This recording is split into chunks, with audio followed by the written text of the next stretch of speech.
Do you believe? Alright, we're gonna be live in a couple of seconds. Yeah. Alright, we're good. Right, first of all, I'd like to give all praises unto Yahweh, Hashem, Yahweh Shai, Hashem Chachadash. and double honors to the apostles and elders of Great Millstone, and honors to you brothers out there in the highways and the byways, teaching this word in all sincerity and truth. Shalom to you brothers and sisters out there listening and learning and supporting the ministry. Coming out again with this gospel, this good news, which is for the Israelites and for the Israelites only, all right, of salvation, repentance of sins, man, and salvation for these times to come, you know. And that's all you got to do, right? If you're an Israelite, you have to know the Lord by knowing his son and repenting of your sins, man, and seek unto him. And the knowledge of that is readily available, man, because the Lord has his men throughout the four corners of the earth and all over the internet teaching this gospel, teaching this word, making you wise unto salvation. You got something? Yep. So I want to get this from Luke chapter 1 verse 68. It says, "Blessed be the Lord, power of Israel, for he hath visited and redeemed his people, and hath raised up an horn of salvation for us in the house of his servant David, as he spake by the mouth of his holy prophets, which have been since the world began." And we're going through this whole process again. Like the prophets are here today doing the same job as they were doing beforehand, and prophesying the redemption or the salvation of the children of Israel. Okay, through our Lord and Savior Yahweh Shai, Mahashiach, right? That's who he came for. That's who he's he's the one who like saving Israel. He's the one that's doing that, right? For us, right? It says that we should be saved from our enemies, right? Because we're still in the land of our captivity to this day, right? We're not free. Okay, we're under Esau and these other nations, right? So we need to be delivered out of the hand of our enemies, man. Okay. So, and from the hand of all that hate us, to perform the mercy promise to our fathers and to remember his holy covenant. Because the Most High made a promise with our people, man. A promise that cannot be broken. Right? So everything that's happened to us, man, was all prophesied, man. Okay, it's all said by the Heavenly Father. You know, these things will happen unto us, but the Lord was going to take us out of these nations and bring us back home, man. Save us. Right? So the oath which he swore to our father Abraham, that he will grant unto us, that we being delivered out of the hand of our enemies might serve him without fear, in holiness and righteousness before him all the days of our life. And thou, child, shalt be called the prophet of the highest, for thou shalt go before the face of the Lord to prepare his ways, to give knowledge of salvation unto his people. Right? The knowledge of salvation is not to all people. Right? I don't know, you guys read this gospel, you know, it's for all nations. When it specifically says here, the knowledge to repent is given unto the Israelites. You know, you can't just decide off your own back that I'm going to believe in this book and your God, our God, is going to save you. No, that's not how it works, you know. Right? It says to give knowledge of salvation unto his people, the Israelites, by the remission of their sins. Okay. That's basically pretty much it, man. You want to say as well? Yeah. It's the book of Isaiah 61. I'm saying from the top. The Spirit of the Lord, power, is upon me, because the Lord has anointed me to preach good tidings unto the meek. He has sent me to bind up the brokenhearted. Alright, just to go back a little bit, the meek is speaking about the Israelites, man. Right, the good tidings is why we call it the gospel, because the gospel represents the good news. Right, but as the brother's about to go into, man, it's good news for some, but not others. It's good news to us, but not the nations. Right, because the Most High has determined that he's going to destroy the nations, man. Punish them. Yep. Vengeance upon them. And that is a constant theme throughout all the scriptures regarding when you go into the prophets. There's a theme. There's a theme of redemption for the Israelites, salvation, deliverance, and there's a theme of vengeance upon our enemies and on the other nations. And the Messiah, the prophecies speak of that. Well, I went into it in a sit down the other day. Micah, Micah the 5th chapter goes into the Messiah, and it talks about what the Messiah being a shepherd to his flock, saving his people. But what does it also speak about in that chapter? It speaks about the Messiah blocking up these other nations and putting wrath upon them, and you know what I'm saying? It goes hand in hand. Yep. Now, I wanted to get the scripture real quick because you mentioned it said about by his prophets, right? This is Luke 24 and 27. It says, "And beginning at Moses and all the prophets, he, meaning Yahweh Shai, expounded onto them in all the scriptures the things concerning himself. So the scriptures speak a lot, beginning with Moses, concerning the Messiah and what the Messiah was going to do and all the things that he was going to achieve. And never was one of the mission statements of the Messiah to save all people regardless of your seed or nationality. No, the Messiah is the anointed one of Israel, the chosen one of Israel. And he's a savior unto Israel, the redeemer of Israel, and an avenger. Yep. And that's what the scriptures say. We're going to continue to bring it out, you know, without prejudice, without discrimination. We're not going to soften it up and change it up. You got sign off? Yeah, just one more point, man, because the good news also, you know, applies really only to the remnant of Israel the Lord's going to save, man, because the whole nation of Israel is not going to be saved at this moment in time, because they're going to remain in their wickedness, man. The Lord's going to judge them with the rest of the heathen. All right, so really this salvation is only good news for the elect, the ones who can receive it. The elect according to the foreknowledge of the Lord, man. Yep. The ones who the Lord has ordained to receive this truth. That's why even among Israel, everyone can't get this, even though they hear it, right? Even though they see us with their eyes and they hear it with their ears, they can't receive it. They reject it, and that you see that happen all the time. And no matter what you say to them, they're not going to get it, because even though they're Israelite, the scripture says that they make the heart of these people fat. Their ears, you know what I mean? Hearing. Ears they have that they cannot hear, eyes they have that they should not see. Mm-hmm.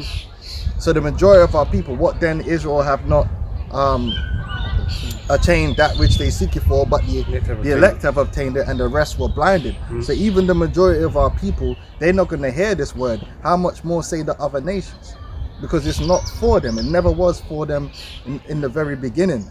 All right, and this is the theme of the scriptures. Yep. Go on. He has sent me to bind up the brokenhearted, to proclaim rebirth to Liberty. to proclaim rebirth Liberty.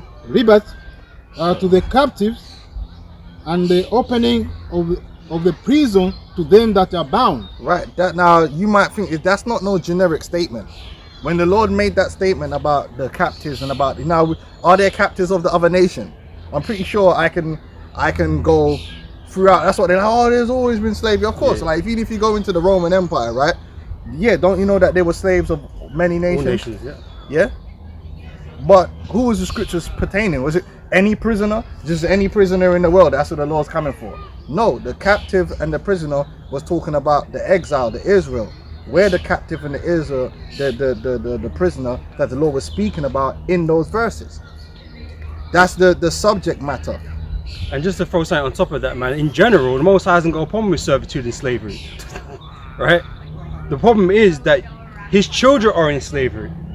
That's a no-no. The Most High is not going to have his children in slavery and let you nations get away with that, right? You can do whatever you want to do amongst each other, you know, because we've got laws about dealing with servants, right? People in servitude, right? So the Most High, we had a structure or a law to deal with these, you know, these types of situations, man. But the real issue is that the children of Israel are the Most High's children, okay? And you put them in slavery. You can't. Servant. Yeah, we're his servants. You know, we ain't nobody else's. So that's theft, for one, right? And that's why there's judgment against the nations for what you've done to his children. He ain't judging the other nations for what they've done to each other, per se. You know, it's about his children, man. They've been violated. You know, and his own name. Right? To proclaim the acceptable year of the Lord and the day of vengeance of our power, to comfort all that mourn. So vengeance on who? Because he said the vengeance of our power to comfort all that mourn. Well, what's that talking about? The ones that mourn are talking about the Israelites. Why are the Israelites mourning? Because we're in captivity. We're under the curses. We're mourning because we're in the hand of the enemy, and the enemy has treated us with cruelty. Because I was gonna say, man, because vengeance denotes revenge, right? Meaning, you know, doing something after something's been done unto you, right? That's what the avenger is. You know, he's gonna, you know, get the get back, so per se, right? But what kind of relationship have you other nations had with the Most High? You haven't had one. Why would he be revenging or avenging you. For what? No, we went into captivity. His children went into captivity. You nations are being cruel to us, man, evil towards us, man. That is why the Lord is coming to avenge us. Well, yeah, I'm sure it says, "He that toucheth you touches the apple of his eye," man. Yep. And we have, and on top of that, we have spiritual context where it's not the first time the Lord's took vengeance on the nations. Yep, definitely not the first time. Yeah, the scriptures tell you how the Lord down. deal with these other nations many times. But it's not this is the thing. This whole idea of Israel being saved, yeah, it's not even a new concept. These men are going on like, listen, the scripture said the Lord has always raised up saviors. It's just this is the greatest salvation. But look at the book of Judges. Yep. The Lord constantly was raising up saviors. Moses himself was a savior that the Lord raised up. Yep. And that encompasses the entire book of Exodus, you know. Yep. Numbers, you know. The majority of the law is all about Israel being delivered and saved. There's no book in the Bible about like Moab being saved and the Lord raising up a savior for Moab. There's no real thematic, you know, a basis for that form of belief, man. No. It ain't real. But we're hate preachers, you know. So, No, we're just truth preachers, man. we just preach the truth. Most I don't like you. It ain't no savior for you, man. but these guys can vilify the Russians. This is about you know. Yeah. You see, hate is all good when they wanna Convenient for them, innit? when it's convenient for them. Yeah. You know what I'm saying? Like my man Bivol can't even get his paycheck because my man's Russian, right? Disgraceful, man. You know what I mean? Man put in the work. Put on a good show. It's crazy. It's crazy. These people are hypocrites, man. It's all convenient when they want it to be convenient, you know? Because if man was told like, oh, we're gonna hold your funds, man wouldn't even turn up for the fight. He might, but like you wouldn't go, you know, agree to a contract negotiation if you ain't gonna get paid at the end of it. You know, what was the point? It's demonic, man. That's Esau for you, bro. You know, I say Canelo got paid though, innit? So it's alright. Nothing. Anyway, go on. I'll go quickly. This is the book of Joel 3:1. For behold, in those days and in that time, when I shall bring again the captivity of Judah and Jerusalem, I will also gather all nations, and will bring them down into the valley of Jehoshaphat, and will plead with them there for my people and for my heritage Israel, whom they have scattered among the nations and departed my land. So what's about to happen is happening for the sake of Israel. What's gonna happen to the rest of these nations, man, is for the sake of Israel, it ain't for the sake of the whole earth. The Lord have a controversy with the nations, man. He has a problem, an issue to take up with you. And he made it clear. He said he's bringing again the captivity. Now, where these people get confused is because they've managed to convince our people that they're no longer in captivity. Because our people don't know what freedom is. You know, we've been in captivity for so long. It's like, imagine you get a prisoner and you put him on 24-hour lockdown. And then Take him out. Then you take him off 24-hour lockdown and you start giving him 2 hours a day in the yard. Then you take him off the 2 hours a day in the yard, and now we can get 2 hours in the yard and, like, you know, 2 hours in the rec room, and then say, oh, he's free now. That's basically what it is. Because you've been given some extra amenities, that makes you free. Because you're not on 24-hour lockdown, that means you're free. Now you're not free.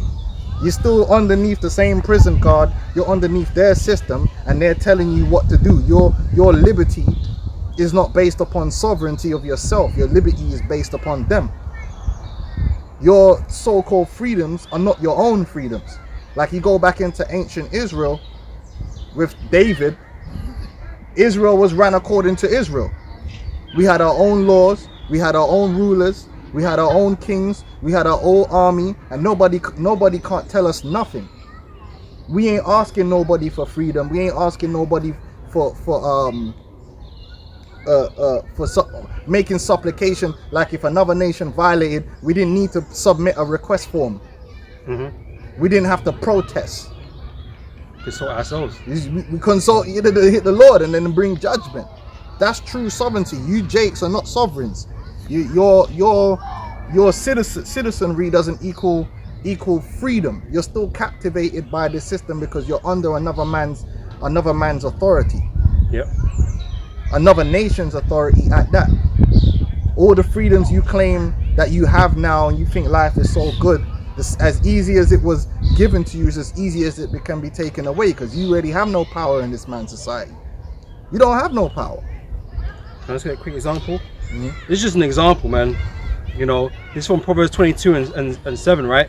So the rich ruleth over the poor, and the borrower is servant to the lender. And that's a good thing. That's one of the main ways that they keep Jake in a captivated state as a whole, as a people, is you socio-economically are the poor. You ain't got money. Like, first of all, you don't really have no control over your own monetary system. Even in the countries that they claim that you might say, oh, Jamaica got independence. Well, first of all, you know, a lot of them guys that's the elite in Jamaica are not even Benjamites anyway. A lot of them man are Edomites. Yeah, but let's say it's like the ones of them that are, they're agents for foreign powers. The Bank of Jamaica is controlled by the IMF, the World Bank, and the other central banks that are larger than them. They're lending them money. They're borrowing. And like the brother brought out, the borrower is slave to the lender. We're not in a position of lending. We're in a position of borrowing. And then when you're born as well, you're making, you know, put on the national debt. You know what I mean? You sign that your name's in the system now. You know, you got your own debt really that you're meant to pay off throughout your lifetime or whatever. You know, but you're stuck now because, you know, you can't get outside the system. You're part of you have to abide by the laws that are set by, you know, by them. You know, all that. I remember Apostle Gabar was going into all the amendments, and I think one of the amendments, like, you know, basically entraps you, man. You know, and now you have to do everything how they want to do it. You got no choice. You can't say, well, I don't want that. What's that got to do with me? They could constantly move the goalposts. They can change things and manipulate it, however, which they have done. They can change and manipulate it how they want in order to keep you in a desperate position. Because when you're impoverished, you don't have no sovereignty because you're dependent. They keep the so-called black man, Hispanic, and Native American man dependent on Esau as get the law, the curses. You shall come to in the one of all things. I mean, so, Deuteronomy 28, I mean, start from 43, and then I'm jump down. The stranger that is within thee, this Deuteronomy 28 and 43. The stranger that is within thee shall get up above thee very high. Right, stop there. So even if we take it as, if you go through the whole of South and Central America, right?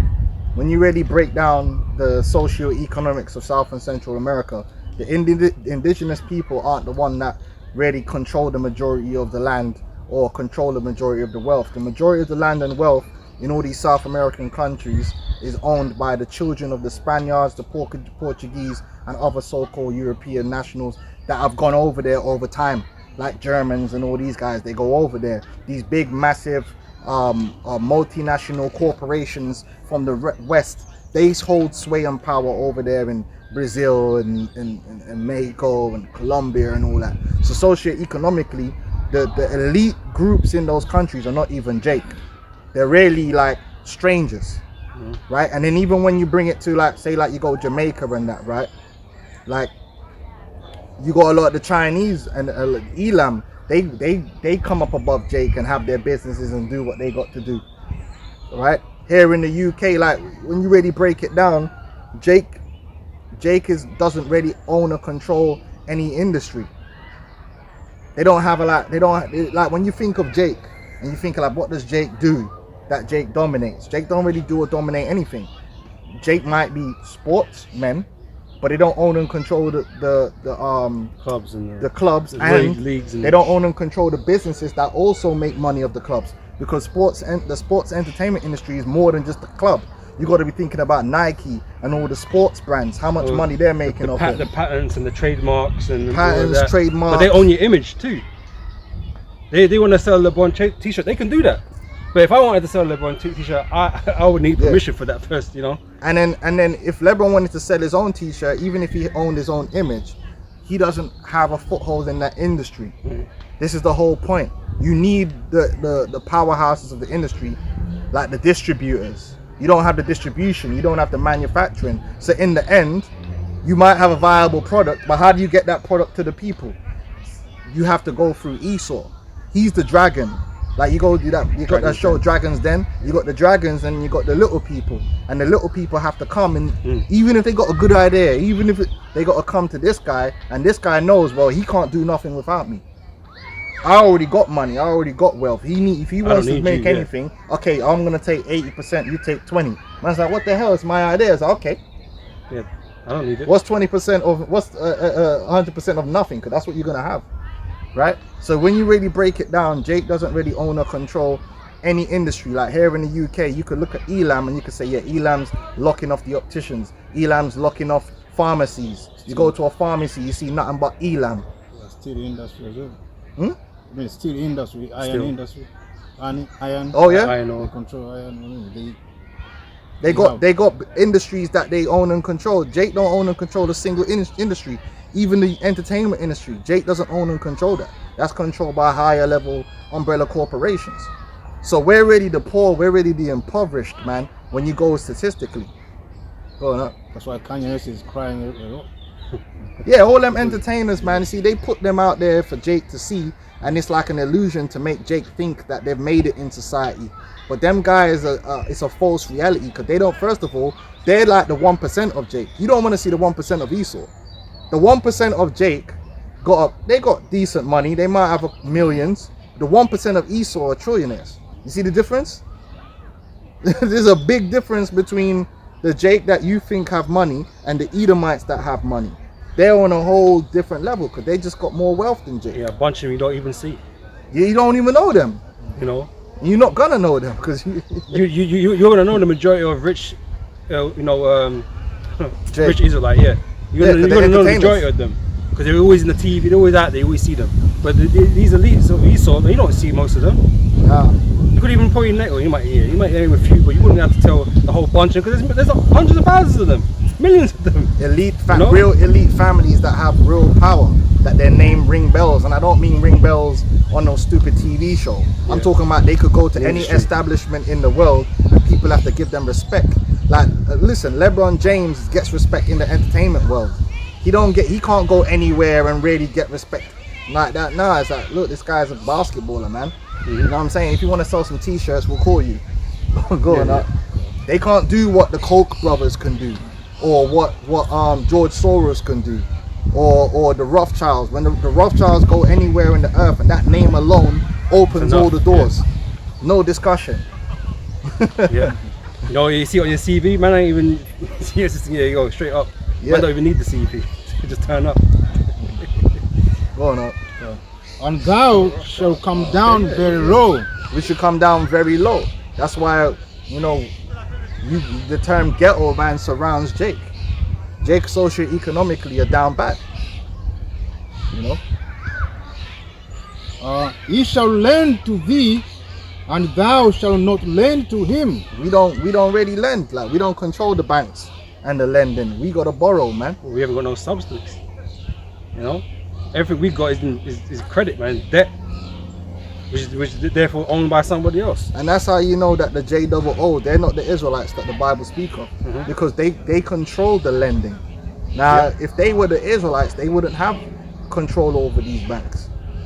But part of the curses is that we're not going to be the lender, we're going to be the borrower, and that's how it is for real. You know, but you see, guys at vocab, they wouldn't see that as evidence because they're not spiritual, because they don't really believe what the things of the Bible. If you really believe the Bible before you believe some bogus scientist about his DNA, then you'd have to admit that, hold on, the Bible says that the Israelites would be cursed, that they wouldn't be major lenders in the earth.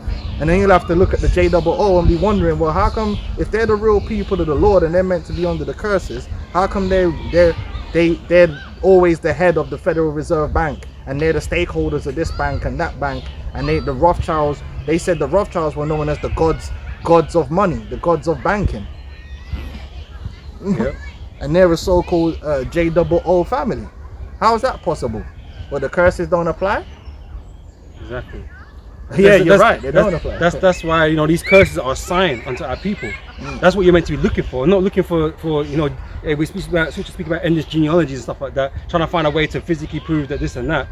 No, you're meant to be looking for the signs. You know, and from unless you're supreme in the dark, man. These guys don't fit none of these prophecies concerning the children of Israel. Well, anywhere they are, they live in upper class areas. That's a fact. Anywhere that the JOO is, they are a middle to upper class. Their areas are never lower class areas. When they move into an area, that area is on the up. It's a fact. I don't care if you go New York or you go Paris or you go London, wherever the JOO live, they're living good. Yeah, they don't live in ghettos. The ghetto life isn't associated with the JOO, not even a little bit. These are facts. And they have like a tight community. Yep, and they got their own shit. They got their own ambulance services and all that stuff. Yeah, they're doing good. But that's opposite of what Jake meant to be. Like, we're meant to be, in chaos essentially, destroyed as a people. Look at it. They own a lot together. You look up a lot of these guys that own a lot of companies, that own a lot of football companies, and Jimmy Iovine. What was he? Jimmy Iovine. Yep. They run that stuff, man. Yeah. Anyway, go on. I don't want to get the JOO on blast. Go on. He shall be the head and thou shalt be the tail. He shall be the head. And so that's why we always tell Jake that we don't really run anything in this world. Everything in this world goes back to Esau, Edom. We don't run it. Even the gangs that you niggas think you don't run them gangs. Those gangs are run by the CIA and the FBI. Yeah, they're not run by Jake. Jake on the lower level think that they're doing something and they're rebelling against the system. But all you gotta do is go up. Look at my man Free Ray Rick was. Yeah, he was running. He was supplying all them gangs in LA and all that across America. And then what was he? He was working with the FBI, man. He was working with the CIA. That got exposed with the Iran Contra. What's his name? Scott? Was it Scott? Oh, not Scott Webb. Is it Scott Webb? What's the journalist that exposed it and then he shot himself twice in the head with a shotgun? I think his name's something Webb. Danny Webb or Scott Webb, something like that. And he exposed it. These guys, the FBI, the CIA run these gangs, man. These gangs are controlled. Because they don't need to control little Pookie. They just control key figures in certain positions. So you, Jake, think you're running that, but even that you ain't really running. Right? There's Masonic, the Bloods and the Crips and all that stuff. There's Masonic and occultic roots, links running all the way through that. You Jakes don't control the entertainment industry, don't control the sports industry. You don't even, your members, most of your leaders are boule and controlled opposition, from Malcolm X to flipping Martin Lucifer King. They're all boule. Your leaders are given to you, right? The last ramification of that was the Black Lives Matter, right? They found 3 black lesbians. They found 3 black lesbians, gave them a bunch of money, yeah, and a bunch of funding, and started a whole movement that the media pushed. All the corporations were pushing it. Everyone's Black Lives Matter, right? But who came up with that Black Lives Matter? Who really pushed it? Who is really at the head? Yeah, Esau, Edom. So in this world, we're at the tail of things, man, and Esau is the head. He's the brains behind the operation. Except this truth, because this truth is not of this world. This is the only thing that Esau don't control, is this truth. And he's trying to control it. That's why he's trying to pay people off. Yep. But the true and real ministry is not of this world. The head of this ministry is Yahweh Shai. So Esau can't do nothing about that. But everything else you see that's out there, all these other religions and all this stuff, man, Esau all up in there, infiltrated, man, and running it. You, Jake, don't run shit. Just a quick precept. So, as Isaiah 9:16 says, "For the leaders of this people cause them to err, and they that are led of them are destroyed." They that are led of them are destroyed. Your leaders are compromised, man. Yep. They've been compromised for a very long time. These fake boule member dudes, man. That's right. You know, that's just how it is. But it's part of the curses. Go on, up. I jump down. In terms of they call it the glass ceiling. The glass ceiling. So that's why it's very difficult for Jake to get up into certain positions. They keep those positions for Edomites, and then even then, when a Jake gets to a particular position, they're not really the head. They're still being puppeted and controlled by someone else. Like, that's why when you Jake get all start busting nuts because some black woman became Supreme Court judge. She's controlled. She ain't waking up and oh, you know what? Yeah, this is what I want to do. This is what I want to achieve. Nah, she's still a minority where she at. You know, and they put pressure on people, man. You know, they put pressure on people to manipulate their decisions and how they conduct themselves. But she wouldn't even have been put up. She was nominated. Yeah. So she wouldn't have been nominated she was down already. If they never had control of her from day one, innit? But that's what, if they knew the curses, they would understand that. But Jake feels like they're getting power in America. You ain't getting even a little bit of power in America. You ain't getting no power. Because if the first thing you'd do if you had power is you'd put Esau in slavery. Yeah, that's real power.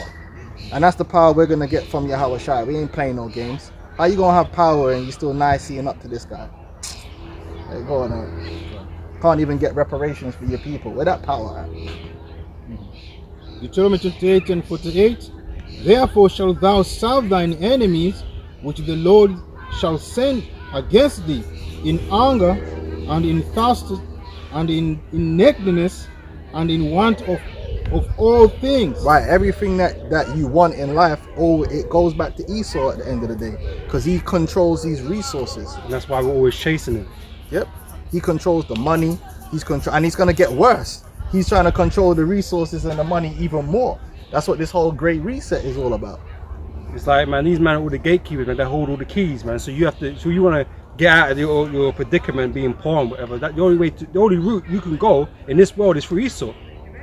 He's the only one that can unlock these little doors for you. You can get, so you can get some crumbs out of this place, man. Esau be doing madness. Esau be having it where you produce the cocoa, but he'll make sure that you can't produce the chocolate. You got to ship the cocoa to Europe, and then them man make the chocolate in Eastern Europe and become billionaires. Did you know that there's fucking, listen, bro, you don't believe the money that's being, you see, Jake think the only way to make money is like, because we're so down bad, we think the only way you can make money is selling drugs or becoming a sports star. Listen, there's Edomites that make money out of just making chocolate. These billionaires, legit billionaires, and they own a whole host of chocolate making factories in Eastern Europe, and they're just making money off that. Anything you can think of out here, there's a billionaire behind it. These Edomites are just making money off of concrete. You know what I mean? Man's making concrete and there's a billionaire of making concrete. You know what I'm saying? Yeah. This is because this is their world, and they'll control you, man. So you might have a certain resource and you can't even use your resource properly, man, to get the money that you need to be getting out of it. Sad situation, isn't it? But, you can't afford to refine things or things like that. But they got the resources. But they call it secondary and tertiary goods. Yep. Jake always got the primary. Yeah. But to be sellable, they need to go through that process, and they ain't got the money for that. So they have to sell it off to Esau, and then Esau is the one that sells the product and makes all the money. Sell it back to them. Yeah. Makes all that money, man. Sell it back. Whereas he's paying you pittance for the raw materials, man. Yeah, man. Sad, innit? Going up. You know what I mean? Therefore shalt thou serve thine enemies, which the Lord shall send against thee, in anger and in thirst, and in nakedness and in want of all things. And he shall put a yoke of iron upon thy neck. So did he not do that? This is part of the signs, right? Yep. Did he not do that? Yep. Did they do that to the J-double-O's? No. Were they ever in you ever see a picture of that? I never seen a picture of that. I didn't have no yoke of iron, bro. The egg yolk. That man have no egg yolk of iron. Yeah, man. So these signs are it's only our people, man. It could only be. Yeah, man, and we put in the work. That's why one of the biggest lie I ever told you is that if you work hard, you'll make it. That rags to riches, working hard crap. That's all bullshit, man. The hardest working people on the earth are the poorest people. And then they'll have guys at the Rock, these fucking plants, and they'll make money off you. You'll pay the Rock fucking $8,000 to go listen to the Rock give you a motivational speech, and the Rock is gonna tell you to wake up at 3 in the morning and go gym and work and kill yourself for fucking how many hours they'll tell you something like there's 24 hours in the day, you only need 5 hours sleep or some shit like that, yeah, and you'll become a millionaire. But like you know that's completely contradictory, man, because hey, we know the Rock's on the words, yeah, but right, oh, you on all the words. But to be training right like that, you need to sleep. That's like the most important part of the breaking down the muscle and growing it back again is the sleep. The rest, nah, But he's saying you don't need to do that. nah, because apparently to be a millionaire, you gotta work for like 23 hours a day and get 1 hour's rest. Is that what The Rock did? You know, is that what he did? Well, No, I'm not saying he didn't work hard. but is that what about Warren Buffett? Is that what he's doing? Come on, it's bullshit. It's bullshit. But they'll because they want you to work like that to make them rich. So you'll go into their companies and you'll work like a fucking beast. Meanwhile, the shareholders and them man like the Rothschilds and that, they're chilling in their yard, but they ain't got time with all that. Fucking, what kind of life is that to live? Like, you know, going around talking to people. That's what they do. Go around talking to people, telling man what to do. we've already done the hard work. Yeah, we've already done the hard work. You know what I'm saying? And we ain't been. Hey, been during slavery, man, we didn't get no rest. It was working hours and upon hours, man.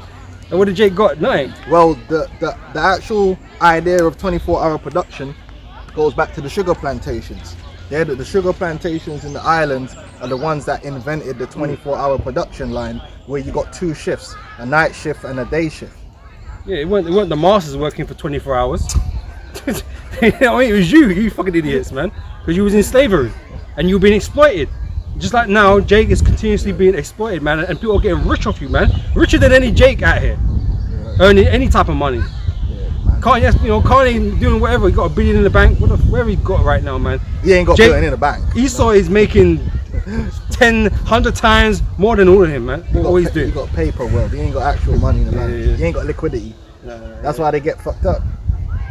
Go on now. Oh, so these are the signs, man. Come on, man. Yeah, we through, man.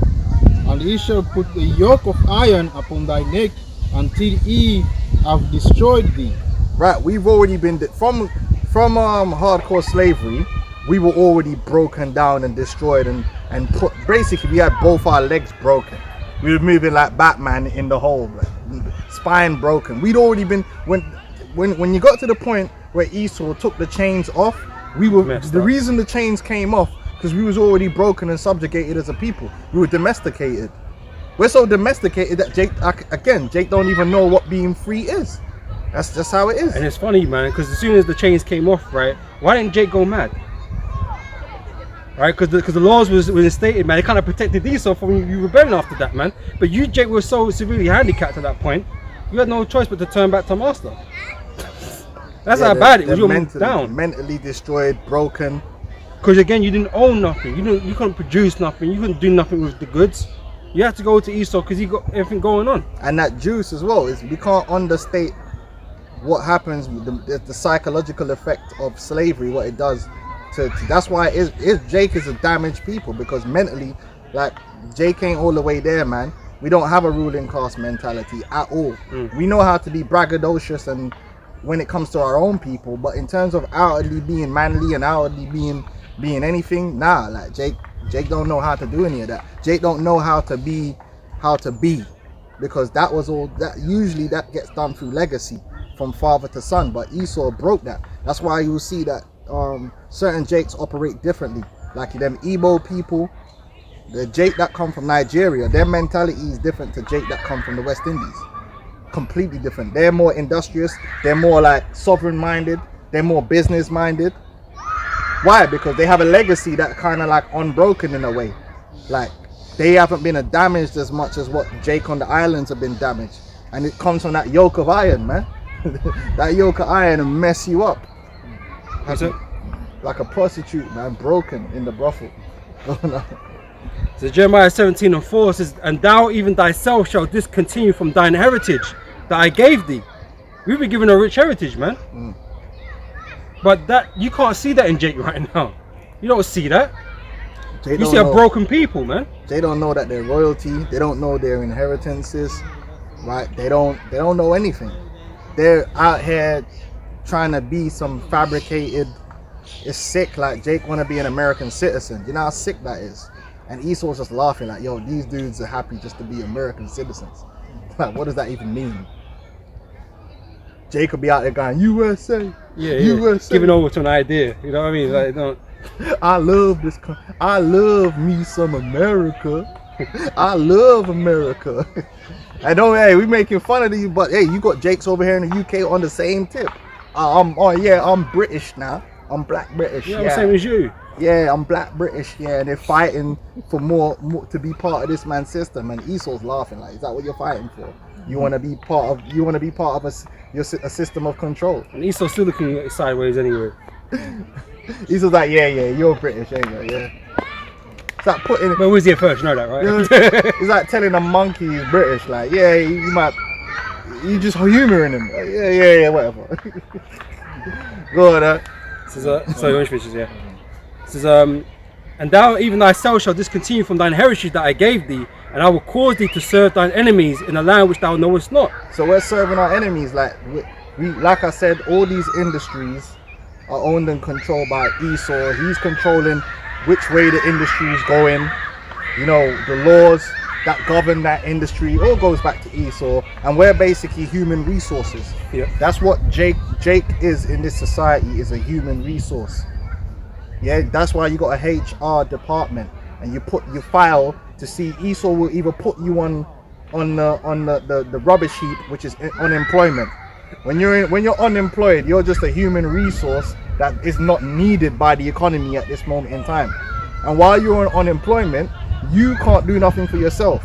That's the way the system is designed. Now you go back to ancient Israel, our system was designed around sovereignty. So yeah, you could be a hired servant to someone else, but you always had your own land and your own resources, and the laws were there to protect that.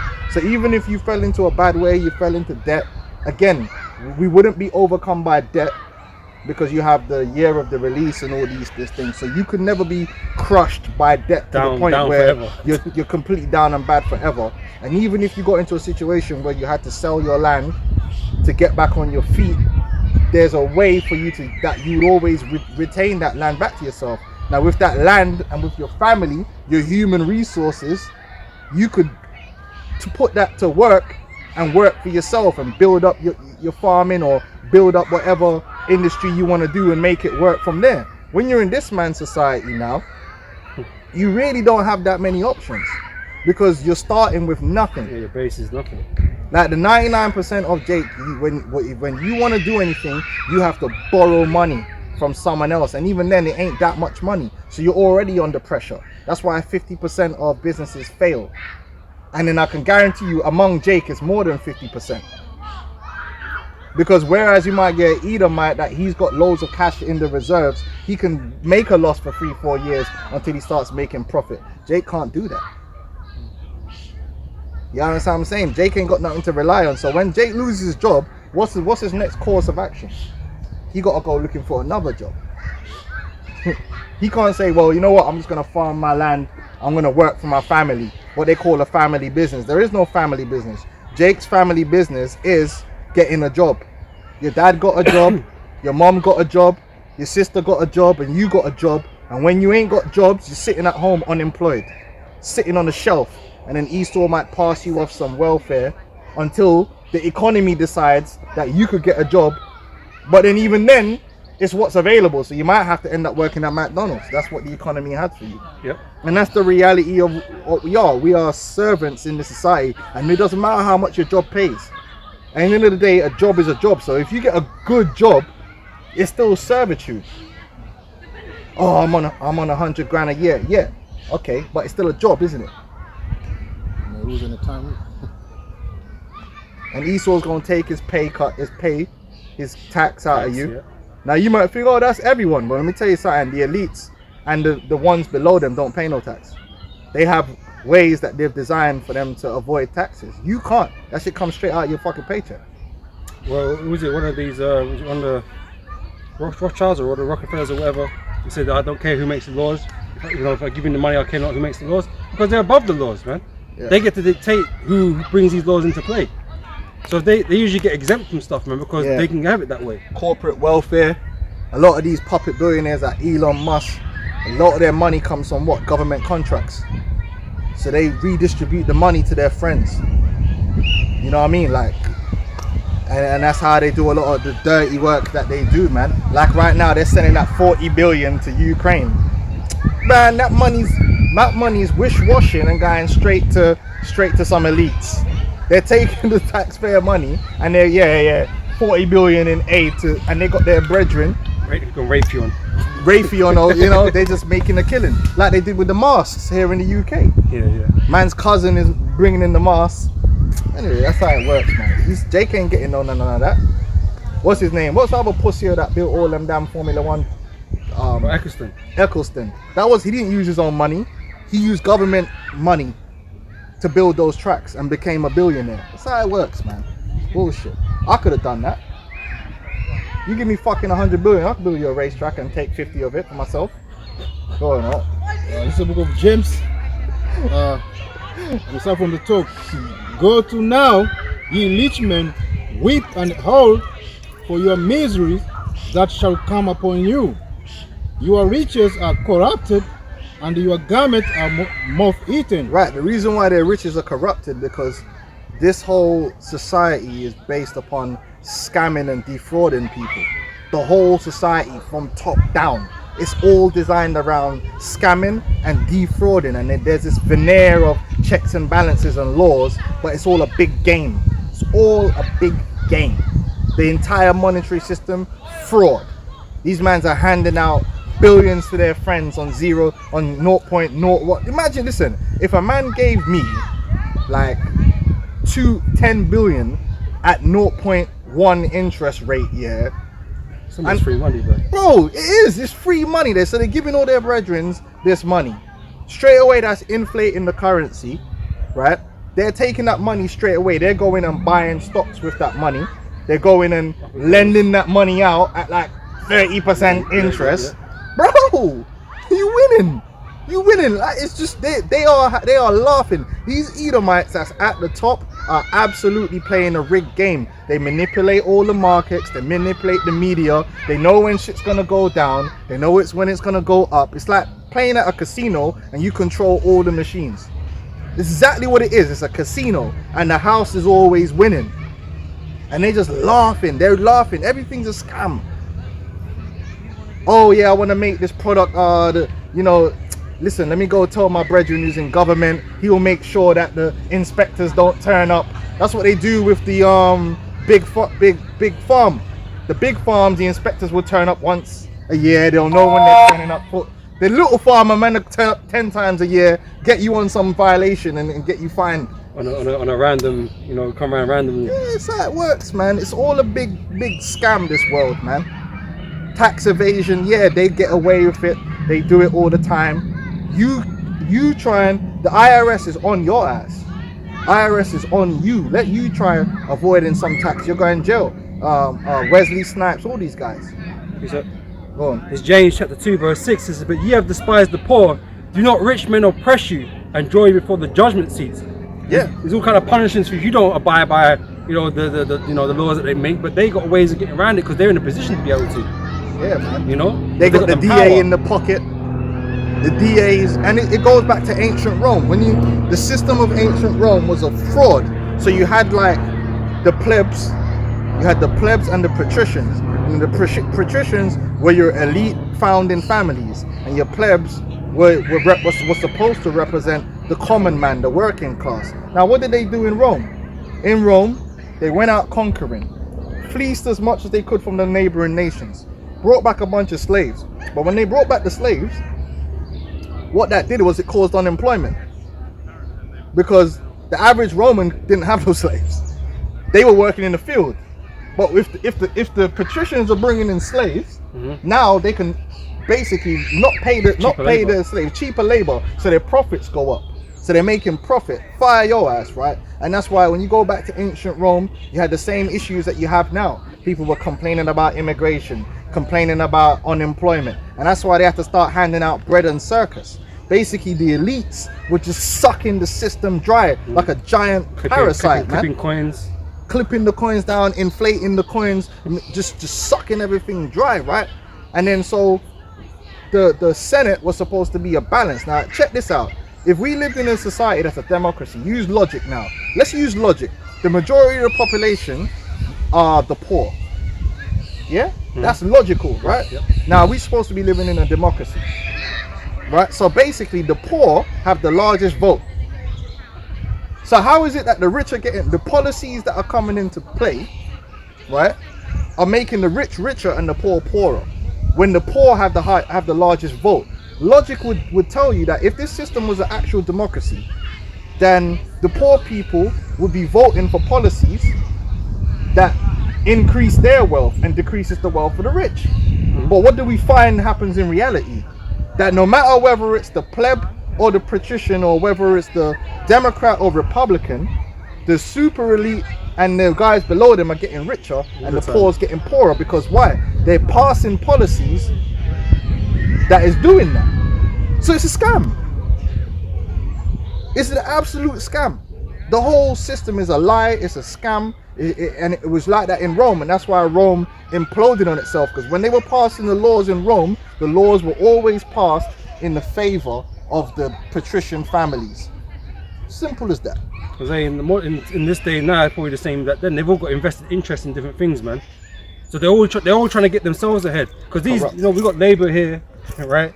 Meant to be for the common man, but these people are not poor. Yeah, they're business. They're people. business people. They got money, man.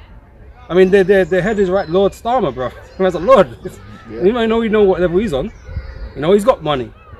You know, but there's a lot of them. Not saying all of them, but like a lot of them higher MPs have been there for time. They're good, man. Yeah, they get paid off. That's why the scriptures speak about the bribery. They get paid off with favor. You know, lobbyists. Let me get that scripture real quick. Land as well. It's one land as well. Yeah, they must own land and stuff like that. I mean, they got these titles, right? You know, sometimes they don't mean too much, but you know, they got lords. Some of them have got lands and all that kind of stuff. But these are meant to be the poor people. The Conservatives are meant to be the elite, established families of England or whatever. But the Labour are meant to be the commoners, man. They're invested, man. They got money coming in. Yeah, because politics is a route to increase your business. Like this is what it is, man. The insiders, bro. Job 15 and 34. For the congregation of the hypocrites shall be desolate, and the entire political system that Esau set up is based upon hypocrisy. It's based upon liars. The job of these politicians is to speak and convince the common man to vote for policies that's against them. Like they always say, you ever notice, like, oh, when these men come in, they're gonna put taxes on the rich. Then when you break it down to the small print, they're taxing the middle class. They're not taxing the super elite. No. This is all bullshit, man. It's all madness. And they'll make up these excuses. Well, we need to encourage business and stuff like that. So we need to have a tax break on them and do this and that because the economy is going to suck. All these excuses. That's bullshit. But money, we was talking about earlier, money doesn't go nowhere. It doesn't, doesn't disappear. It just transfers, redistributes, man. You know, like Bill Gates, like Microsoft, right? They were competition for Microsoft. They just never got chosen. Like, why was all the British schools using Microsoft as a fucking operating system when they could have been using Linux? Like, you know what I'm saying? Like, so they were just paying out all these companies all over the world. The governments are just paying out Microsoft. It's always Gates as well, blood, isn't it? It's fucking joke, man. It's a scam. So for the congregation, the hypocrites shall be desolate. Yeah, so they're all actors. All these politicians that pretend they care, they want to stand up for the poor and stand up for the people. They're all liars. They don't want to. They don't want to stand up for the poor. They stand up for the elites that put them in them positions. And fire shall consume the tabernacles of bribery. They take the bribes, they take money, they take the payoffs. They know, all right, when I come out of politics, I'm going to get this position. And it's like a revolving door in politics. Yeah, like Big Oil Tony. Yeah. You know? Yeah, man. Nah, my man's ambassador somewhere. A lot of them go from the Federal Reserve to politics to JP Morgan, back to the Federal Reserve, and all around. Regardless of their incompetencies while they're in these roles. Yeah, incompetencies. Because they could have a terrible tenure, but they'll still get another job. Yeah, man. You know what I'm saying? They don't have a bad CV, no matter what they do. It's mad, man. They're wicked, man. Everything they do is wicked. Like we could go into a lot what Esau does, man. Esau does things like buys companies, chops the company into little pieces, and fire a whole bunch of people, recombine the company and sell it off in little bits, and to make money. And they know, but by doing that, they're just destroying the livelihoods of hundreds of thousands of people, man. Yep. But they don't give a fuck. I don't care. As long as collateral damage. Go on, read that. We're using James, innit? Yeah, continue that, man. Yeah. So these rich men, they're gonna get what's coming to them, man. These Edomites, because they have stolen from the poor. They have impoverished the people and basically pulling the wool over the people's eyes, man. Lying to the people, defrauding them, giving them products that are overpriced and all this stuff, man. Can I quickly get this Bible shot? Yeah, go on. It's Psalm 73. I'll just get the small part of it, right? It says verse 5, right? So they are not in trouble as other men, neither are they plagued like other men. Therefore pride compasses them about as a chain, and violence cover them as a garment. Their eyes stand out with fatness, they have more than heart could wish. Like, these people are super rich, man. It's a game to them. This thing is a real game. And they just got money can't done, and they do what they want to do. They're above the law, like the brother says. They're above the law. They control the media. They can sweep things under the rug if they want to sweep it under the rug. It's there. Yep. You know, you can't live like that. You can't sweep nothing under the rug. Yeah. Go on up. It's the book of James. Oh, sorry. Good example. Research. Mark Rich committed the greatest tax evasion fraud in American history, and he got a presidential pardon by Bill Clinton on his last day in office. Mark Rich. He was on the run in Europe for years. On the run. This guy's a criminal. And then he didn't even want to face the music. And then he got a presidential pardon. Yeah, that's how it works. I'd like to hear the reason for that. He's protected, man. Go on up. Your riches are corrupted, and your garments are moth-eaten. Your gold and silver is conquered. Right, because there's a saying called blood money. Because of the way that they got their riches, and they pretend that it was in righteousness. It was never in righteousness. Your hard work and fair play. They're scum. All these guys that are billionaires and that are scum. They're absolute scum. You see these guys like Bezos, which he's just a front man. But then you look at what Amazon does to their employees, man. What they do to certain businesses, man. They're scum. They're absolute scum. In this world, you got to be a ruthless bastard. And at the end of the day, yeah, you're going to make money, right? But there comes a point where it becomes evil, it becomes greed. And these men like to talk about ethics all the damn fucking time. That's why you're a hypocrite. Esau's a damn fucking hypocrite, man. Because when it comes to you making money, nothing gets in the way you making money, man. You know, you don't care what China man you got to pay in a sweatshop to maximize your profits. You don't care. Fucking ethics. No.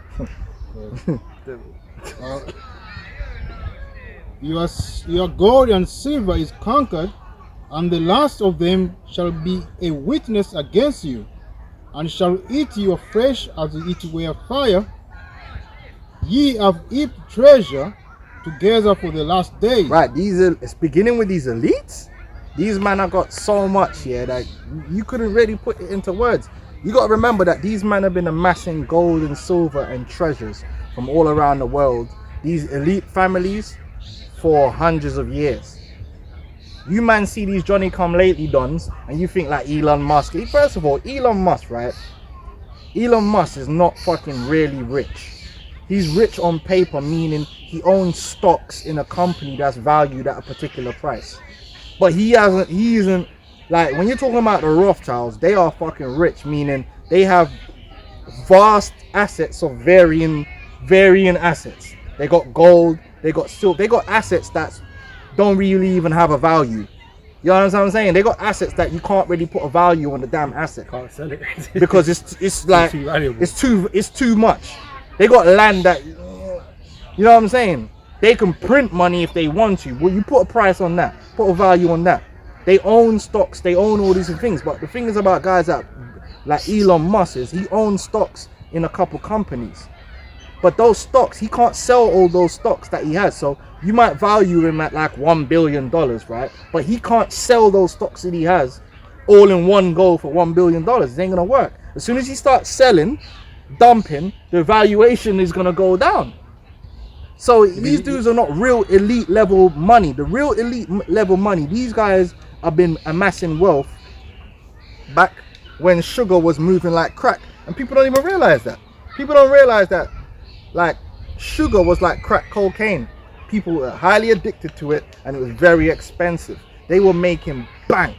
They were making bank off all these resources, just amassing gold. They had ships of gold just going backward and forward to the Europe, man. Where's all that gold now? Most of that gold ain't even on the books. They've got the super elites have vaults of treasures that no one even knows about. They just there, underground cellars, that private collections of invaluable artifacts, man. Well, you say all these museums and stuff like that, right? Someone owns that building. So whether it's in their house or not, they still own Yeah, that. the donors. You know what I'm saying?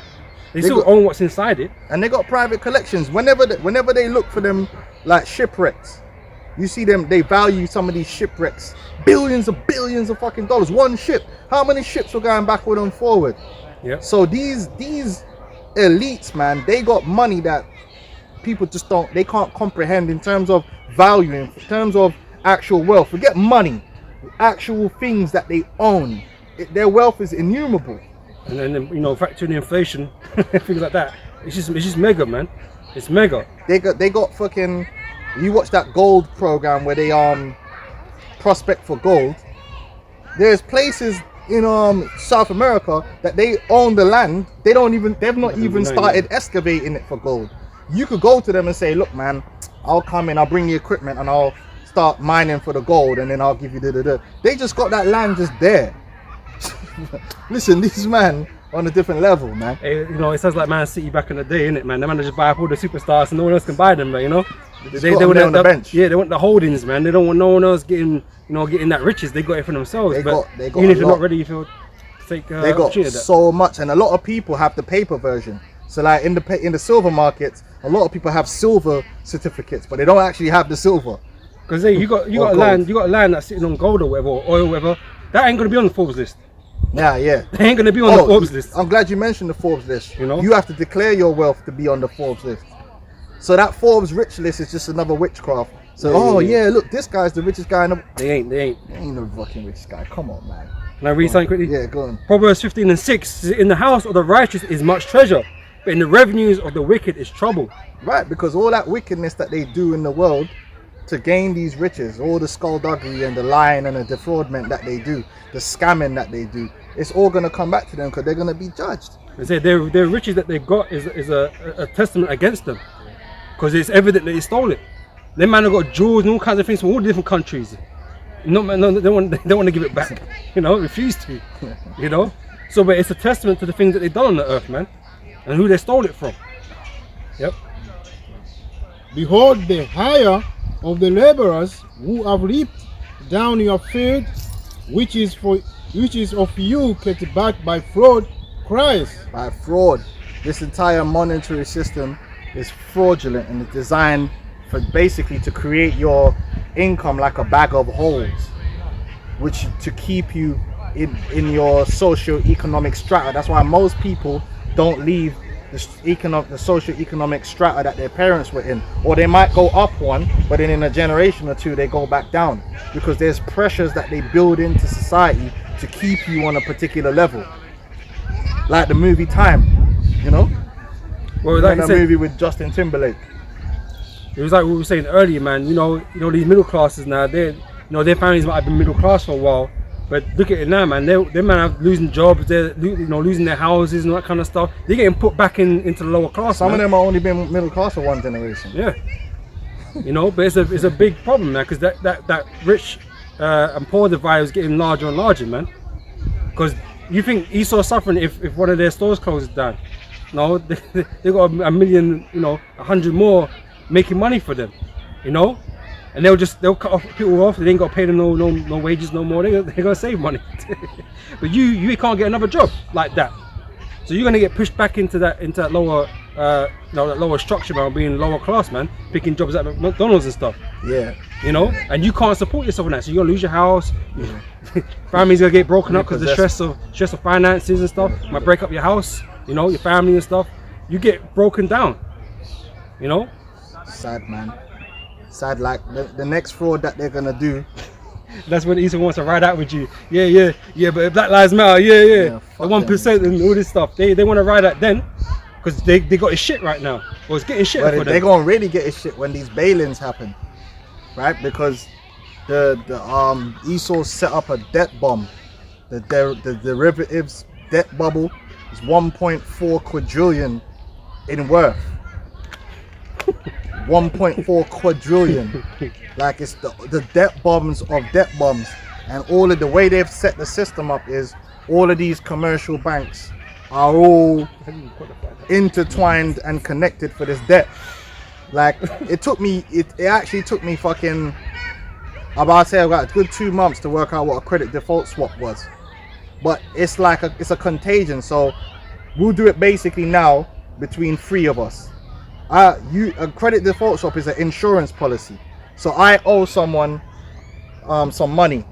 You'll take out an insurance on it. So you'll say that you'll pay the debt if I default.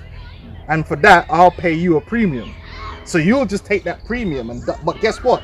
You have a credit default swap set up as well. So you will be like, okay, I'll cover your debt. In case he can't pay it, and then I have to pay them. And then you get a premium, right? So everyone's getting these premiums, but instead of just being this way, it will be fucking convoluted where it's like this guy, that guy, that guy, that guy. Everyone's basically gone round in a round robin and sneaking off his premiums.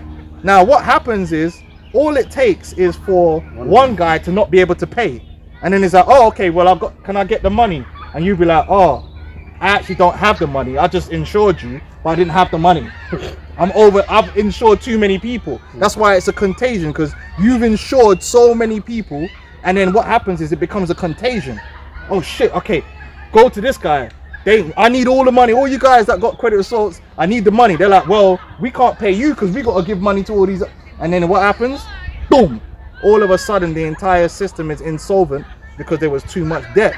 Now that was set up on purpose, because what they're going to do is, before they had something called a bailout. So when these banks became insolvent and they couldn't pay their debts, imagine that. If you can't pay your debts, right, you don't get no bailout. Listen, you ain't getting no bailout. If you can't pay your credit cards and all that stuff, the bailiffs are gonna come. They're gonna take everything you got, take it to court. They'll strip you down naked. Yeah, that's that. Them big major banks like what was it Lehman Brothers and that, they got caught with their pants down. What happened? The government came in and just gave them money and said, you're too big to fail. You can't make this shit up. Pure fraudulent behavior. So they all got free money, they still got their bonuses and everything, and life is good. Now what's going to happen is they've changed it to something called a bail-in. So what a bail-in is, instead of the bank getting money from the government to pay for its debts, the bank now, your deposits in the bank now become assets of the bank. What that means is, when these banks start collapsing because they become insolvent and there's no liquidity to pay all these debts, you'll pay it. So that money that you got in your bank account, whether it's $1,000 or $10,000 or $500,000, will now go to service the debt from the bank. So you'll go to the ATM to try and withdraw money and you can't. You go on your online banking, you try and withdraw money or send money, you can't. They're going to freeze your assets, and your assets are now going to be given over to that 1.4 quadrillion debt bubble that needs to be paid, which can never be paid. Yeah. But that's a fraud. So overnight, you're going to get a whole bunch of people that have worked their entire lives to earn money, and they said, yeah, put your money in the bank, and all that value, all that wealth is just going to be sucked up into a giant black hole. So that's what the scriptures is talking about, man. Esau's the devil. That's the kind of dirty, disgusting tactics that Esau's been doing, man. Scum. This boom bust cycle garbage. It's not no cycle. Esau sets that shit up and he positions himself to scoop everybody up, to damn people. Go on. It's Sirach 13 and 21. A rich man beginning to fall is held up of his friends, because they're all in cahoots, man. That's why these men get off with some heinous acts, man. Mark Rich get off with some heinous acts, right? Jamie Dimon from Barclays, the LIBOR, right? He got off. Yeah, the LIBOR scandal, the biggest. I think that was the biggest financial scandal in human history, and nobody went to jail. I think they put one Nigerian guy in jail for something else, but nobody went to jail. And man, so I'm talking. That's why the scripture says what it says. Them guys were down there in the city of London, just creaming money off, just doing the financial instruments that they're selling. They're so complicated that you can't even take them to court because nobody can explain what the hell it is that they're actually doing. That's part. It's like How can you can't take man to court because you don't know? It's like these next financial instruments is pure fraud, but you can't understand the fraud. Overly complicated. It's too complicated, but it's demonic, but. So a rich man beginning to fall is held up with his friends, but a poor man being down is thrust away by his friends. Like I said, they're willing to help and bail out the banks because they're in cahoots with the banks. There's certain men in these institutions, man, that they're too big to fail. The men are too big to fail, bro. You know what I'm saying? They're not gonna let the man go down like that. So they set it up, but because you now, like Boris said, you go in debt. They ain't no one trying to help you. You're on your own, man. They'll when your house is up for Mayor Bailey's knocking at the door. Yeah, they come. The bank will take the house. The bank don't bail you out. They say, well, you can't make your payments. Yeah, and your sorry mortgage, about that. But now we're gonna repossess your house. Yep. So we'll take all the money that you gave us in the beginning, and now we're gonna have the house. Damn, they don't even give you money back. no, that you put into the place. Not even a little bit, fam. You're fucked. And the whole time they would get interest from you as well. Interest as well. You might have paid for your house in interest already. Yeah, you know what I'm saying? But they still take your house away. Yeah, it's all fraud. I mean, we could be here all day, and we still couldn't cover all the fraudulent, demonic activity that's going on in this society. Why these elites are in the position they're in. Go on, bro. Just one more verse. Yeah. When a rich man is fallen, he have many helpers. He speaketh things not to be spoken, and yet men justify him. The poor man slipped, and yet they rebuked him too. Yet spake wisely and could have no place. That's right. These rich ass Edomites, man, they do what they want, say what they want, and life just carries on. Life goes on for them. Yep.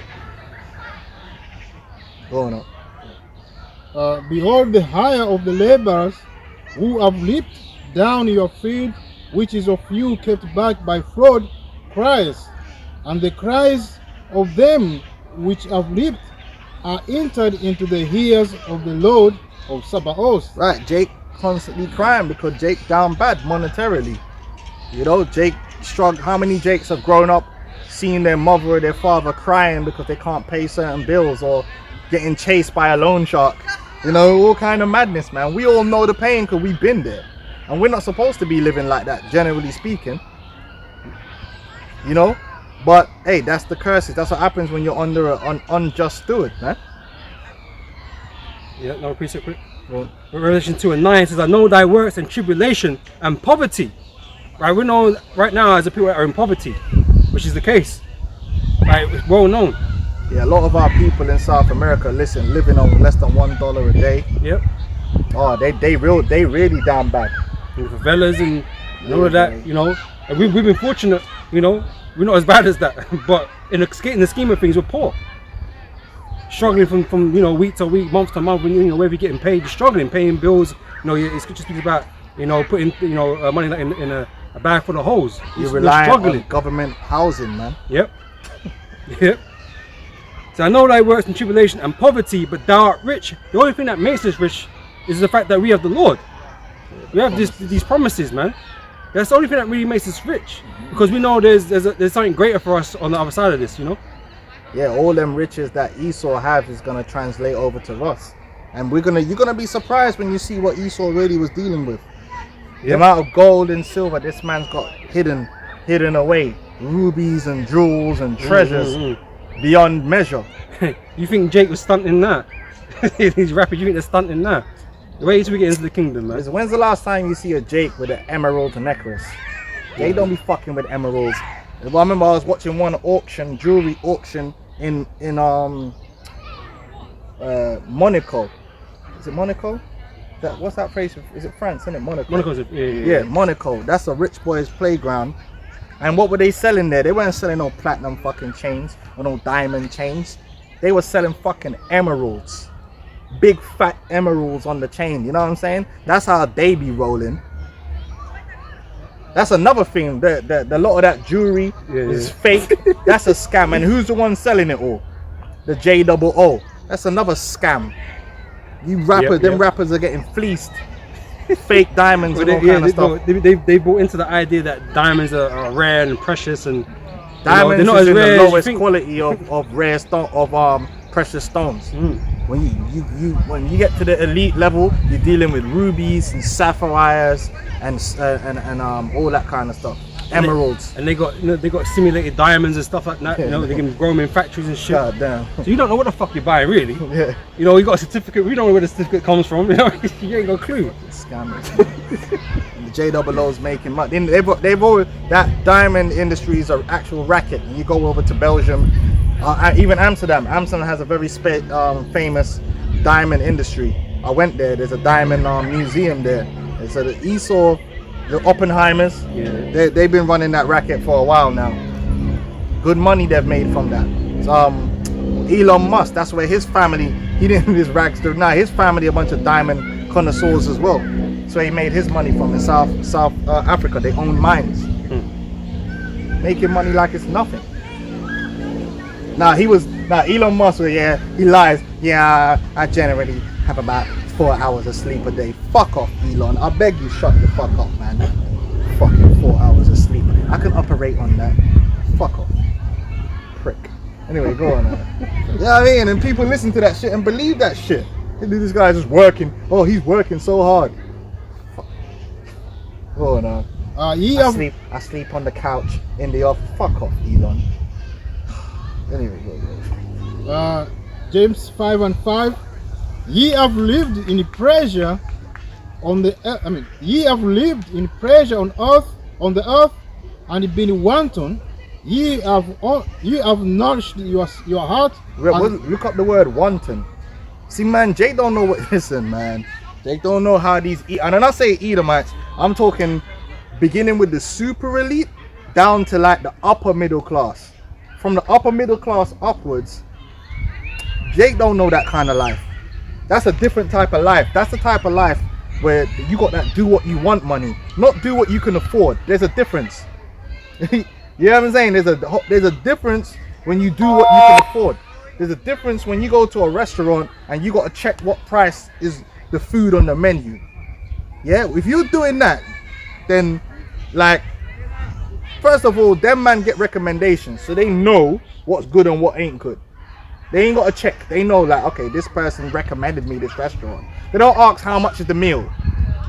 Man said, yo, oh, Jeremy, you must try this restaurant. It's a brilliant steak. Man don't care how much you know. If it's me, I'm like, yeah, bro. Like, well, how much is the steak? Man, if they say like £300, you're like, yeah, you know what, fam? Allow that thing. Yeah. Now, when the way these men roll is they get the recommendation and they go. They don't be checking price tags. They might take a flight there. That's part of the cost, but you know what I'm saying? That's how it is. Yeah, like what? It don't matter. Go on, let's got the word wanton. Yeah, you got wanton here. From the same scripture, right? Yeah. It says to live luxuriously, lead a voluptuous life, give oneself to pleasure. Give oneself to pleasure, meaning they do what they want to do. These super elite families, they that's exactly what it means. These guys, if they want a particular woman, they get that woman. They ain't like how niggas is got to be running around on Instagram bashing off over these women. And listen, let me tell you something for free. Once you start getting up in them realms, you get all the bad bitches, like how you get KFC and fucking and man order on the Deliveroo.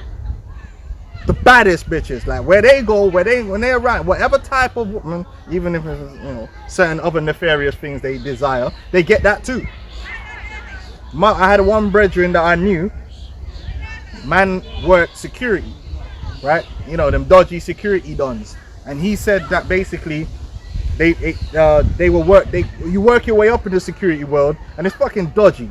So if you got a team full of raw black men, you can get certain places because people want certain raw man that's willing to do things that's not necessarily legal. So you get me, I might have to like do things where someone's robbed your client, you got to go get that back. They don't call the police.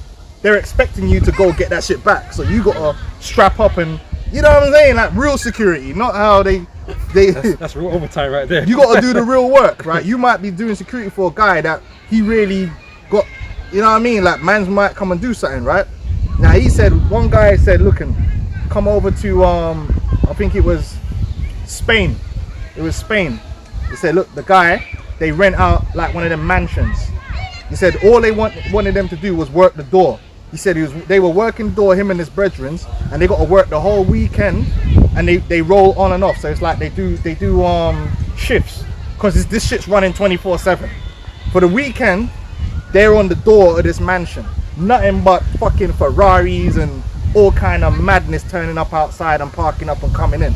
Bro, man said, man had the baddest things you've ever seen in your life, and they were coming from everywhere. These women that were coming, they were coming from Brazil, they were coming from Moldova. These women were coming from all over, and they were just turning up for the weekend to get popped. So these rich dudes, you know, they don't go on Instagram and be DMing. They listen, they order these bitches like it's Deliveroo. And they want to deal with gal, they deal with gal. It's nothing. They want to go out on a boat, on a yacht, they buy a boat and they go on a yacht. Oh, I like the idea of getting a yacht. They don't worry about how much it costs. They go get the damn yacht.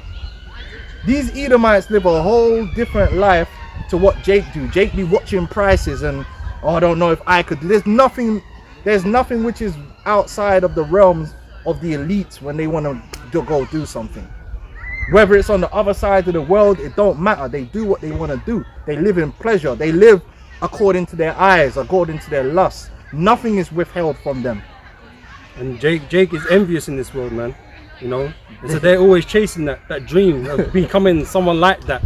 But where does that lead you? Broke. It knows you. You end up broke. But into the ways of wickedness, man. You have to do wickedness, but then you end up broke. When they man try and overfloss, what happens? Yeah. They end up broke. Now these elites can floss. They floss even more than Jake. Jake don't know that. They floss even more than Jake. They just don't show off but, like that. But they show off privately. And guess what? It's nothing to them. Like sometimes you might see an Edomite with some shoes on. You don't even know that brand. Them shoes cost like 10 grand.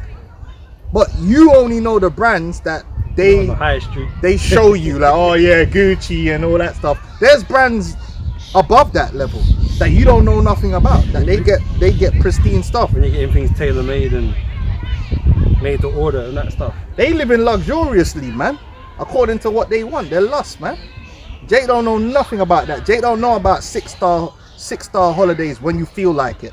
When you feel like it, not when you booked holiday on all that crap. When you feel like it. Your life is a 6-star holiday.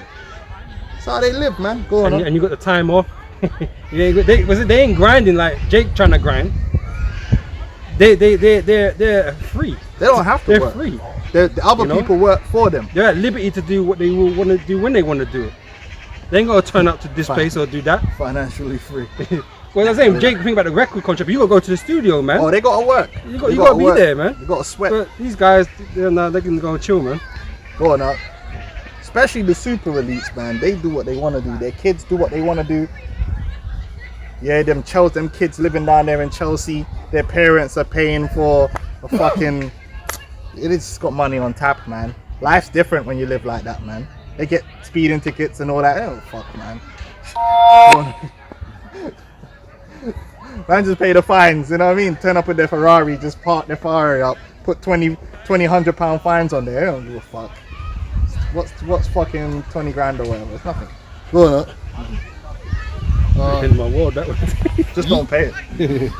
Ye have lived in pleasure on the earth and been wanton. Right, they've lived in pleasure on the earth and been wanton. That's how these Edomites have been living.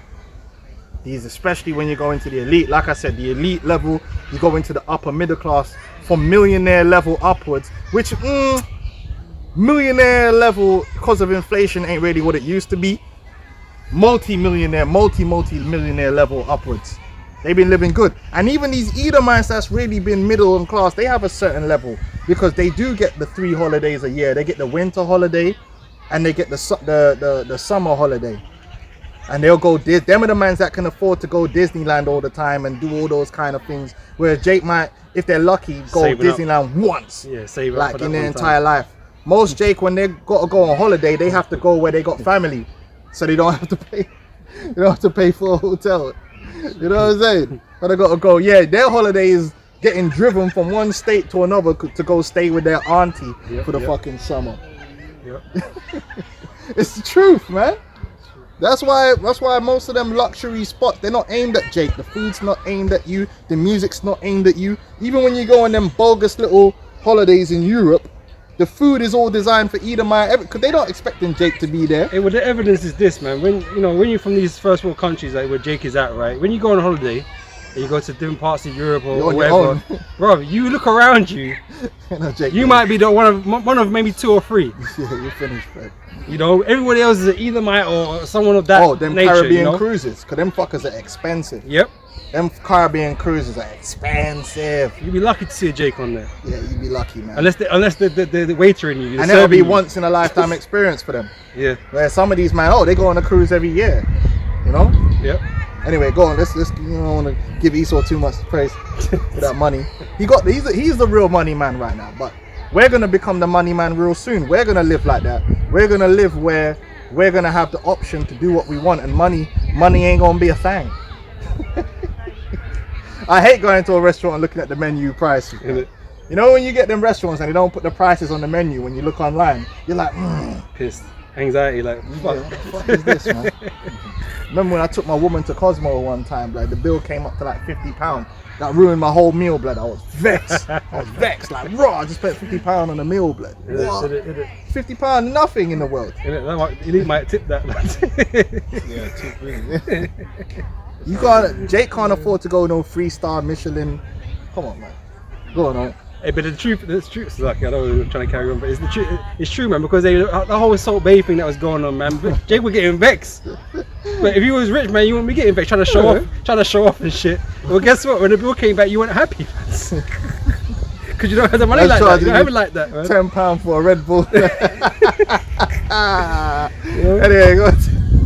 There's the proof right there. There you go, man. 4 Red Bulls cost you 40 So if quid. he was elite, nah, he wouldn't give a shit. Which the elite wouldn't be going to this fucking Salt Bay anyway. But go on now. Golden turkey legs. Ye have lived in pleasure on the earth and been wanton.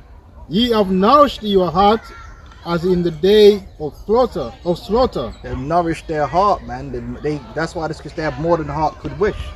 These Edomites have been living good. They've been enjoying themselves. Their women have been enjoying themselves, living in luxury, right? Getting what they want. Their daughters are living like princesses, man. Bro, listen, these white girls, yeah, they live different, man. And I'm not talking about you. Listen, you might get them ones that are down and out that you run into in the ghetto. I'm talking about, generally speaking, these Edomites, they live a different life. Like, their parents will buy them their first car, like real, and it's a brand new car. Yeah, because I used to work in car insurance. I used to get the phone calls. Oh yeah, you know, it's her birthday, you know, and to just buy this Fiat 500. And I was like, what? This fucking car costs like 15 grand. They just bought brand new Fiat 500. It's like, yeah, so how much is the insurance? And you tell them it's like 3 grand for the insurance. Oh, okay, here's my card number. And it's like, oh, you know, she's also going on a round the world trip before she starts uni. It's like, what the fuck? This white girl, her parents are just paying for her to travel the world for a year. You understand what I'm saying, man? You know what I mean? They got daddy's credit card. They run around London and they get these handbags. The black woman gets these. She either gets the fake handbags, or when she does get one of these handbags, she guards it with her life. It's like a mother bear and a fucking and her cubs. These white girls, I've been around them. That same bag that the black woman's praising and dash it. She just dash it around. She's got 20 of them. Trust me, I know, because I used to know a guy like who was in them Rothschild, rubbing shoulders with Rothschilds, let's just say that. And so he had people that he knew, and these girls, and the way they operate, boy, money ain't a thing. They dash them bags around like it's nothing, because it is nothing to them. Oh, it's just a bag, Chanel bag. What is it? Black woman will dive onto the track and get killed. Trying to save her bag. You know, they know about the pampering. They get pampered. They buy all the best perfumes. They have regular massages, regular fucking sauna, all that kind of stuff. They just live like princesses. This is real. That's why the black woman looks so rough and burnt out, because the legacy of slavery is it wasn't about our women taking care of themselves. Literally, for hundreds of years, the only thing the white woman had to do was pamper herself and make herself presentable for her husband. That's why, generally speaking, white women are more About that. They always got their nails done. Everything's always done and pristine, and because their mother taught them that, and their mother taught them that, because they're princesses in the earth. It's just how it is. Taught to look after their appearances. They're taught to look after that, man, and they've had the money to do it, man. Hairdressing is expensive for them too, and they get all the weaves and all that as well. Don't think they don't. and the fake hair, they do it. They spend top dollar on that. There's more money. They spend a lot of money on hair and makeup. Trust me. Go on. Salon of money for just to come in to do the hair for day. Yeah. What? It's mad. They can afford it though. Go on up. Ye have lived. Ye have condemned and killed the just, and he does not resist you. Be patient therefore, brethren, unto the coming of the Lord. Behold, the husbandman waiteth for the precious fruit of the earth, and has long patience for it, until he receive the hail and latter rain. So we have to be patient to get not only vengeance, but to be glorified. Because the day is going to come where we're going to be living like in a glorified state. The Lord is going to give us all those things, and we're going to know. So it's not for us to have those things now. This is Esau's world, and we shouldn't envy Esau in that way. Let Esau have those things, because in the world to come, we're going to be in Esau's position and greater. We're going to have the innumerable of abundance, man, and the freedom that comes with that. You know, the liberty that comes with that financial freedom. That's right. Yeah? It's the book of Ecclesiasticus 10 and 8. Because of unrighteous dealings, injury and riches got by deceit, the kingdom is translated from one people to another. And Esau's getting ready for his turn to get taken out. Okay, because then the kingdom is going to be handed into the hand of Yahweh Shai. That's what we're waiting for, because we know it's nothing but a matter of time. And through the signs, for the prophecies, we could tell, man, that Esau's coming to the end of his reign. And it's going to be a harsh reality, because they're going to go from hero to zero, man. It's the ultimate rug pull, and it's because that's what they do to people in these markets. Like just the other day in crypto market and the stock market, Esau orchestrated a rug pull. A lot of people's wealth went down to zero. Which, if one person's wealth is going down to zero, someone else is going up. So you know how that goes, right? But the Most High is going to do the ultimate rug pull on Esau, where they're going to go from great riches to poverty, and we're going to go in the other direction. In fact, let's get that in Joel, the 27th chapter. Can I get something? Yeah. Of things? This is Micah chapter 6. Yeah, And verse 10. Treasures, Verse 10 says, and they are there yet the treasure of wickedness in the house of the wicked, and the scant measure that is abominable. Shall I count them pure with the wicked balances, and the bag with the bag of deceitful weights? For the rich men thereof are full of violence, and the inhabitants thereof have spoken lies, and their tongue is deceitful in their mouth. The East India Company, man. That's who Esau Edom is, the East India Company. Wicked, demonic entities that care only about profit, don't care about life. Profiteers, man. They'll kill, they'll steal, they'll defraud, they'll do whatever it takes to gain. That's Esau Edom, the East India Company. And all these other companies are basically subsidiaries of the East India Corporation, man. They've been drug dealers. People forget about that, man. Esau legitimately selling drugs. Esau still runs the drug industry to this very day. Well, you think he lets all that money, you Jake get all that money? You ain't doing shit. Esau's the one that and when he gets that drug money, he ain't got to worry about getting arrested. It's you, Jake. He wouldn't even let them Afghanistan have their opium, man. Yeah, he's there. They went over there to burn it up. Okay. They be dealing with all that opium, all that weed, everything. They get it, man. It goes through all the banks, doesn't it? It goes through all of them. Like America don't have a terrible track record with shit like that, man. What about the Chinese opium wars? China's, yeah. You got a bad track record. That's the East India Company, man. Can't be trusted. They flooded China with opium, man. Esau's got the track record. Yeah. They about it. They built Harvard and Yale off that money. Yeah. Go on. It says verse 13. So therefore also would I make thee sick in smiting thee, in making thee desolate because of thy sins. Thou shalt eat, but not be satisfied, and thy casting down shall be in the midst of thee, and thou shalt take hold, but shalt not deliver, and that which thou deliverest will I give up to the sword. Thou shalt sow, but thou shalt not reap. Thou shalt tread the olives, but thou shalt not anoint thee with oil, and sweet wine, but shalt not drink it. right? So So basically, that, yeah, that happened to us. So when we started moving mad and moving demonic, the Lord made that happen to us, and that's why we're in the condition we are today. But now that applies to Esau. So guess what, man? Right now, Esau enjoys the finest of everything. Like we be buying them $13. If we buy a bottle of port and it's special reserve, and it's special.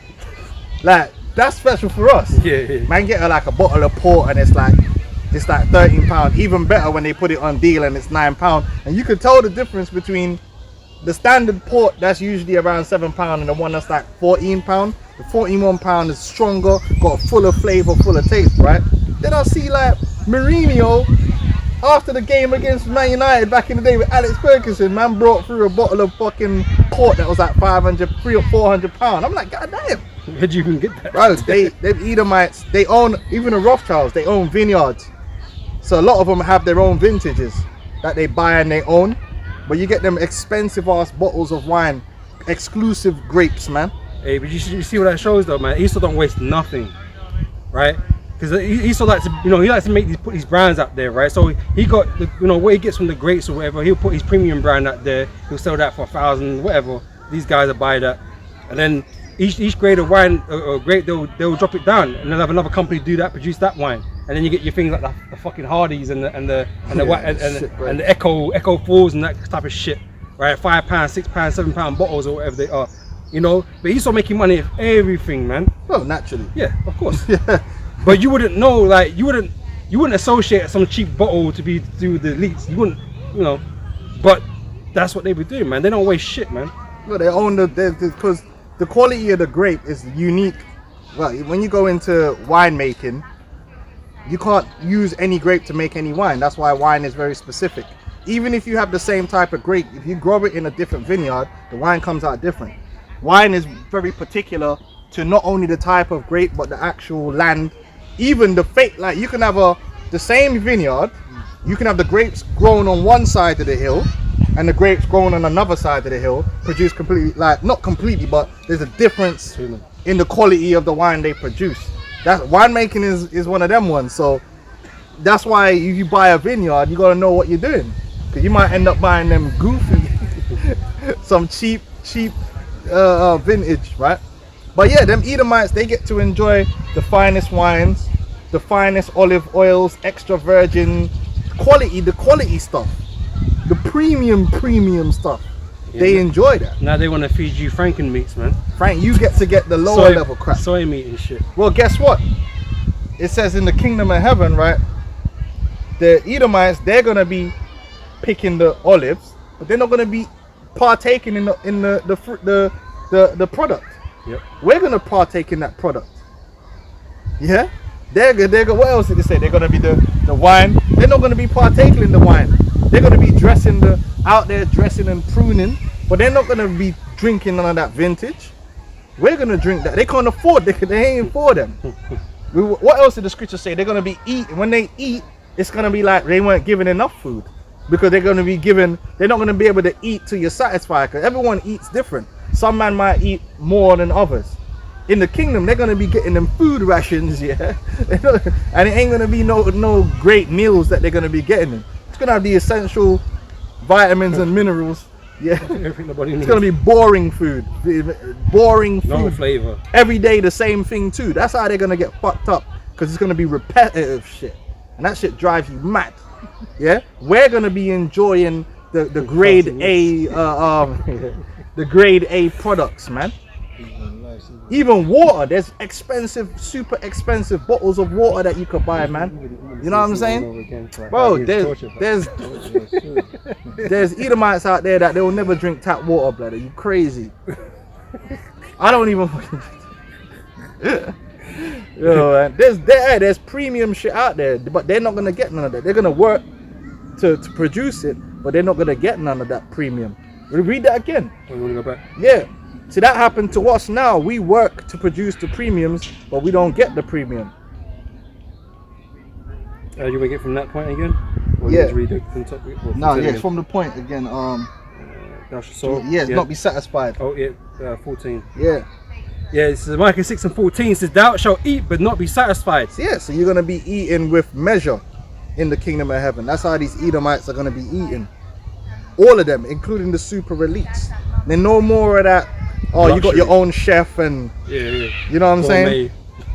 You're getting all the finest, because you got different grades of vegetables too. Yeah.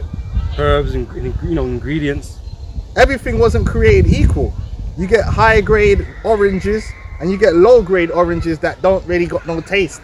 You know what I'm saying? Like, they're just low grade. Mm-hmm. You get strawberries that ain't got the grade, man. Them things taste like water, like they ain't got much flavor. Then you get them super expensive strawberries that got that real pungent flavor, and that's that premium. Well, it's like, the plants themselves, man, when they draw water and take in sunlight, they don't take it equally.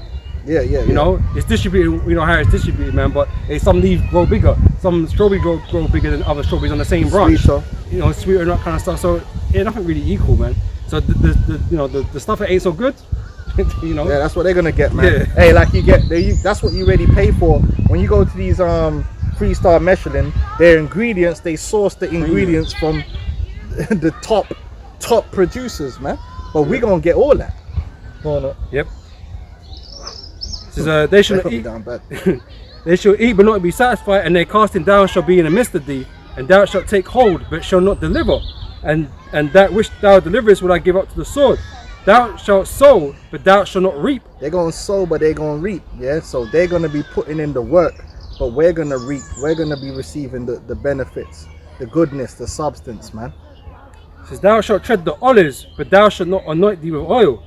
We dry and crusty. And sweet wine, but shall not drink wine. Yep. And you're not gonna have those nicer things in life, man. And luxuries. Yep. Can I get this as well? Yeah, go on. It's Joel 20 verse 15. So he have swallowed down riches, and he shall vomit them up again. That's Because right. these things don't belong to you. Yeah. The earth don't belong to you. This dominion, it don't belong to you, man. Yeah. It wasn't promised to you forever. You was promised a time. Right? The fat of the earth and that kind of stuff. You was promised it for a time. Right? And it's evident that time is coming to an end. You know? And you're gonna fight tooth and nail to try and keep it. Yeah, of course you will. Yeah, they're gonna be down in them bunkers or wherever they're hiding. Yep. But the minute Yahweh Shai comes in them skies, it's Over. over for you, man. You're going straight, and it ain't gonna be no smooth. See, you elites are gonna have the worst transition because you're really gonna be living it up right to the end. Oh. Like right now, these other Edomites, they're getting weaned off their kingdom right now with the food inflation. Because the first people that get hit is the guys that's at the bottom level of the ladder. Yeah. The guys that are at the top level kind of never really feel it. Because they got the, like, for instance, when all the food prices go up, right, the guys who can afford it will be the guys that's got that capital there. The elites ain't gonna really have a problem with food. They got their own reserves of food that they've got prepared for themselves and all that kind of stuff, with the caviars and all that kind of. They're all right. So they're gonna be in their bunkers eating and still enjoying themselves, thinking, yeah, look at these fucking peasants. Well, yeah? Elysium. Yeah, Elysium. Yeah. Earth was screwed. They're screwed. Yeah, but them are not there. We're living good. Yeah. Had all the finer things up there still, man. But you down there, man, had nothing. But literally, just like that, the minute Yahweh Shai come down, we're gonna go and rip them out of their decadent nests, man. Rip them straight out there, and they're gonna go straight from their luxury hideouts into pits. And there's not gonna be no time. Let's give them some time to digest. Yeah. Ain't gonna be no time Straight- to digest. straight in, man. Straight. They're gonna have to adapt quick. Precept. Yeah. It's Isaiah 14 verse 9 says, hell from beneath is moved for thee to meet thee at thy coming. The scripture speaks about he's beheld Satan Falling as for his lightning, man. man. You're gonna crash hard and quick, right? So it stirreth up the dead for thee, even all the chief ones of the earth. Okay, these other nations, right? You have raised up from their thrones all the kings of the nations, and they shall speak and say unto thee, art thou become weak as we? You got a far place to fall from, man. You got a far place to fall from, right? And you're gonna be brought down to the lowest of lows. It says, art thou? The pit. There's nothing lower than when the man put you in the pit. If you ever find yourself in the pit, just know that you're down bad. Yeah, like the pit ain't made for no man. Yeah, when you're down in the pit and the next man's over you and you can't get out of that pit, you're done. The nigga Bane. Yeah, like the nigga Bane. Yeah, they put Bane down in that pit, man. They man were down bad. I never got out. I never escaped. That's gonna be you Edomites, man. You get put in that pit and you get lined up, man. You're down bad, man. Yeah. Says, art thou become light unto us? Thy pomp is brought down to the grave. Right, these devils are really proud, especially when you're beginning with the elites, because they haven't known subservience. Yeah. They haven't known it. They've never experienced it. They've always experienced being on top. Hey, they call you the Goya. You know what I'm saying? You're the cattle, you know. They believe the hype. They actually believe that they're gods on earth and all this business, and they got these dreams of, you know, they don't really they'll fear you. Their pride is fully set in them, man. They believe they could do what they want. They convince themselves of that. They can murder, they can kill, they can steal. They look at you people like animals, man. Like, you know, when you kill a fly, you don't feel no way about it. That's how they feel. Yep. Nothing but sacrifices, man. So, and the noise of thy vials, the worm is spread under thee, and the worms cover thee. Thou art fallen from heaven. Yeah, the noise of thy vials. They have all these grand shows, and they grand go to the operas. orchestra and the opera and all that. Gonna be none of that going on in the kingdom, man. You know what I'm saying? They go into the ballet and all that high-end entertainment, man. Listen, Classicals. Ain't gonna be none of that high-end entertainment, man. Paying for private boxes and even private rehearsals in their mansions and that for their parties, and they'll pay the guy to come down and play for a private audience. That's how they show off. They can get these top violinists and that to come and play for them. Yep. Listen, but they ain't gonna be doing none of that. It says, how art thou fallen from heaven, O Lucifer? Right, and then Lucifer is talking about these elites, man. Okay, you know, spiritual demon Satan, right? It's these elites, man. They're the ones with the so-called light that leads the world right now. Right? Everyone's following after, you know, after their ambitions, man, after their knowledge. You know, they're the light bearers of this world, right? But it's really darkness. It's really falsehood. And that's why this world is so corrupted and off, man. Because people in it are the same way, off and corrupt. Right? It's the son of the morning. How art thou cut down to the ground, which did weaken the nations? For thou hast said in thine heart, I will ascend into heaven, and I will exalt my throne above the stars of God. I will also sit upon the mount of the congregation in the sides of the north. And one of your greatest, you know, things that gives you pride is the fact that you got this Most High's children in slavery, man. Yeah, got them begging for respect. Yeah. They love it, man. They love watching you, Jay, down bad. They love it, man. They love breaking the so-called black man. They love that they could take a 6'8" black man, full them muscles, and bend him over and have him sucking dick. They love that. You fucking goofy niggas, man. Big grown-ass men bowing down to the white man, blowing him off for some fucking FRNs. All you niggas is gonna be destroyed, man. You sick fucks, man. Don't give no quarter to this man. Yeah, we gotta serve Esau, but we ain't selling out. We ain't giving Esau our soul, man. Who the fuck is Esau, man? Don't do more than you have to, man. Here it is. You don't want to give your soul up onto the Most High, but you give your soul up to Esau, man, and bend over and then act like somebody's fucking feeling sorry for you. I didn't fucking tell you to go get a record deal, did I? Yep. You fuck. Just do a job like everyone else, man. But they got Jake willing to do whatever it takes. Yeah. Die rich, you know, get rich and die trying. Yeah. And all that shit. When it comes to Esau, Jake will do whatever it takes. But when it comes to the Most High, they're umming and ahhing, man. Like, nah, I don't know about that. Who's this talking about? They just see money, man. They see Esau and they see money, and that's where they want to be at, man. But you know, they go after hurtful lust, man. You know? Where's that money gonna be? Listen, man. There's gonna be fucking probably like in the kingdom. We're probably gonna find suitcases or fucking vaults full of fucking cash, and it ain't gonna. It's only gonna serve as fertilizer, or you know what I'm saying? Like, you're just gonna have to burn it. It's not gonna be worth nothing. Yeah. Fucking witchcraft anyway, man. Burn it. Yeah. Go on. This is the book of Ecclesiasticus 10:9. Why is the earth and the ashes proud? There is not a more wicked thing than a covetous man.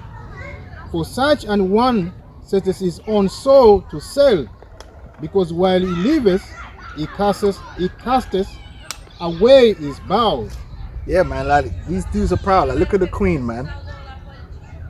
fucking over 90 years old and she's still holding on to the abdicated. fucking Yeah, she abdicated. throne, blood. What a proud bitch. She knows she was scared. She was thinking, yeah, man, I need to hold on to this, man, because it's getting down to that time. Prince Charles, like, the dude's like over 60 and he's gonna become king now. Bro, you down bad. He might be the oldest dude coming to power. Yeah, man, that's sad. That's sad. And then, but yeah, he might not even. He might only have power for a little while anyway. Yeah. You know what I'm saying? And then he going into slavery. Him and William and Kate and little George and all them pussy-os, man. They're all going into slavery. Yep. Back in Isaiah 14, it says here, I will send above the heights of the clouds, I will be like the Most High. Yet thou shalt be brought down to hell. Yeah, you're not staying up. You ain't staying where you're at right now. Going out to hell. So to the sides of the pit. Mm. That's exactly where you're going to be at, right? The day that see thee shall narrowly look upon thee and consider thee, saying, is this the man? I'm showing you it's the man. Esau, not Satan. Esau. It's the These man. powerful men, these powerful Edomites that ring bells all over the world. Yep. That can make phone calls and make shit happen. Yep. That can destroy nations with one phone call, and they could put your whole nation in turmoil. They could turn your whole nation upside down. Yep. The day that see thee shall narrowly look upon thee and consider thee, saying, is this the man that made the earth to tremble and did shake kingdoms, that made the world as a wilderness and destroyed the cities thereof, that opened not the house of his prisoners? And who were the prisoners? We are the prisoners, man. Yeah. He won't let us go. Well, and the You proof know? of that is the MOTB. Yep. Cause that the mark of the you know what should be proof to you, Jake, here, that Esau don't give a fuck about you and you're nothing but a slave to him. Because the man actually wants to chip you in the brain and put chips inside of you. That's an act of enslavement. So that shows you Esau hasn't changed. Oh no, Esau, how has he changed? How has he changed if he wants to chip you? His intent is still there, to lord over you. That's what the purpose of all this microchipping. That's what it is all about, man. To enslave you, to get you to give yourself over to him. Another one, yeah? Come on. It's the book of Ecclesiasticus 13 and 19.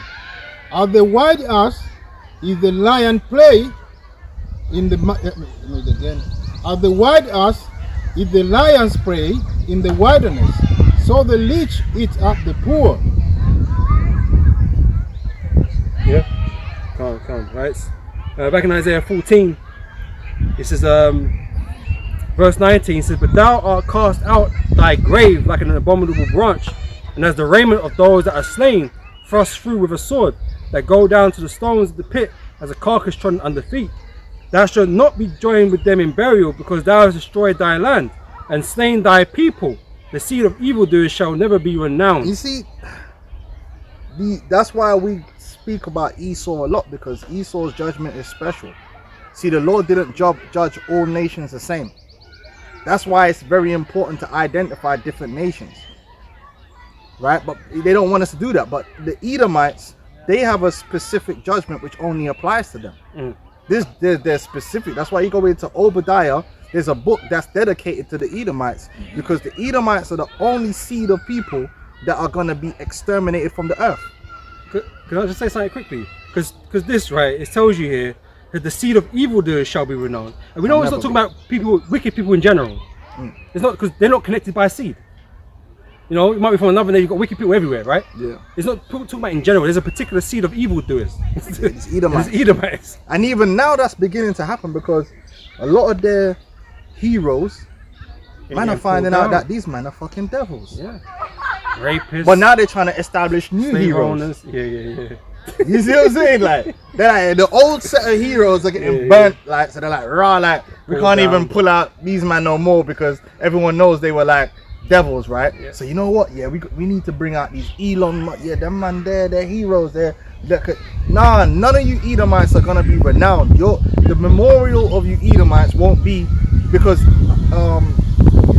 among the realms of the Illuminati, they believe that your fame is a form of immortality. Well, yeah, you're going to be immortalized as fools. That's it. You're going to be remembered as the people that thought that you could outdo the Most High himself, which is the definition of foolishness and absolute stupidity. It's exercising futility. That's what you did. Like, you actually thought you could do that. You could box with the Most High. Come against his word. And you're going to be dealt with in a very harsh manner. But like I said, you're the only people. Let's get that in the book of Obadiah. Let's read the book of Obadiah, because that's why we focus in on the Edomites a lot, because the Bible focuses on them. Like, yeah, the other nations, they're going to get dealt with. They're going to get broke up. But in a way, there's a certain level of mercy that's going to be handed to them, because after they're punished, they're going to receive back the lands that the Lord has ordained for them to have, and they're going to still be in tribute. They're going to still be our servants, meaning they're going to be underneath us. They're going to be subject to our rulership and our laws, but just like they're going to have a certain liberty which is different to a chattel slave, and they're going to be living on the earth. They're going to be living in our kingdom underneath us. But Esau, he's not gonna be having that. Esau's going to be punished, and then he's going to be rooted out of the earth as an example. The Lord is actually going to make an example out of Esau, man, out of Cain. There's not going to be one Edomite that can say, oh yeah, we used to do this, we used to rule this, and nah, there ain't going to be no stories of that. There ain't going to be no stories from that. The Edomites are going to become a cautionary tale to the seeds of the earth. Yeah? Go on now. Yeah, let's get Obadiah, man. I feel like reading that today.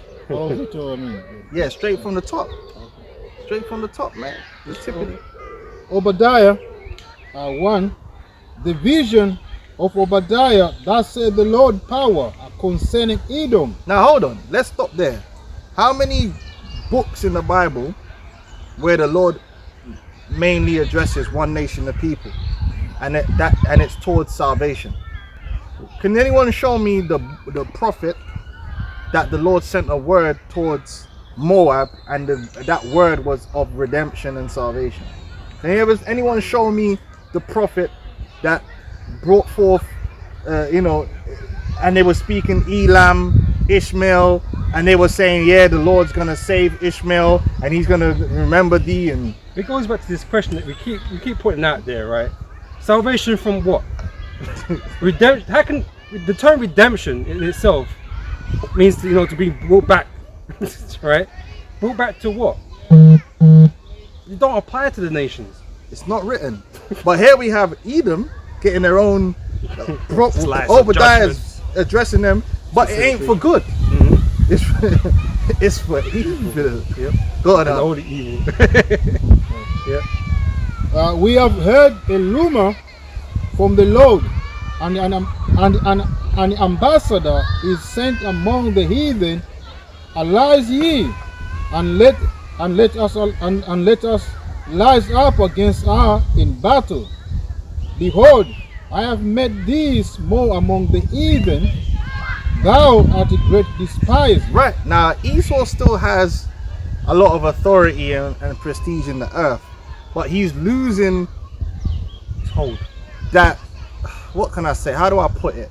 He's respected. The nations look at Esau like this guy a demon. That's the only way. They don't look at him like, oh, this guy's a god, like, he's a great man. A lot of these heathens have hatred and disdain in their heart for Esau, Edom. Yep.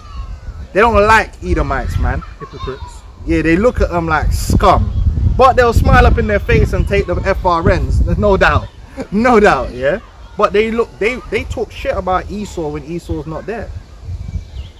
They do it in my way. That's why you'll find these heathens are quick to jump on board when Esau's not around. I'm like, yeah, the white man came to our country and did this, that, and the other. Act like they're with you, but when you're not there, they be talking shit about you too. Yeah. Right? But the nations looking at Esau sideways, beginning with America. See, America has been a big.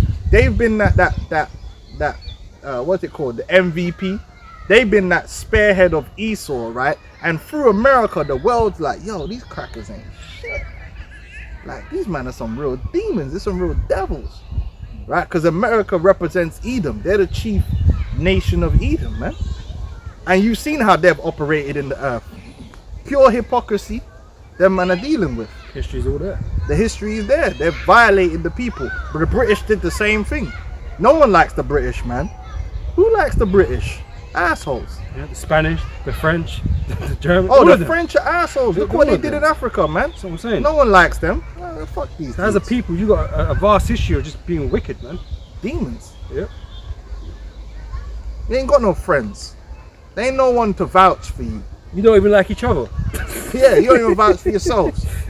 Esau ain't got no one. If Esau was such a good people, you'd have people vouching. When you're a good person, right? People you've helped, the people, they will vouch for you. Oh, yeah, you know what, man? He's all right. That guy helped me out when I was in trouble. Esau don't do none of that, man. Esau's an asshole. Esau stick the knife in. Yeah? Real scum of the earth type people. Go on, up.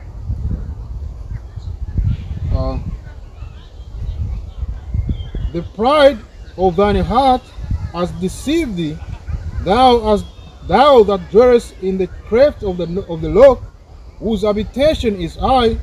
That's how Esau likes to live. The high life. They call it the high life. Yeah, yeah. You know, they like to live looking down on the people. The penthouse suite, the most expensive property in them high rises, man. Down Manhattan, you get the penthouse suite.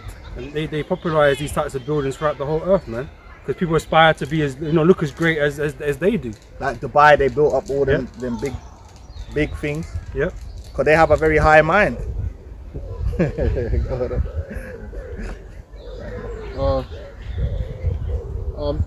Whose habitation is high, that says in his heart, who shall bring me down to the ground? That's how these devils, they think, man.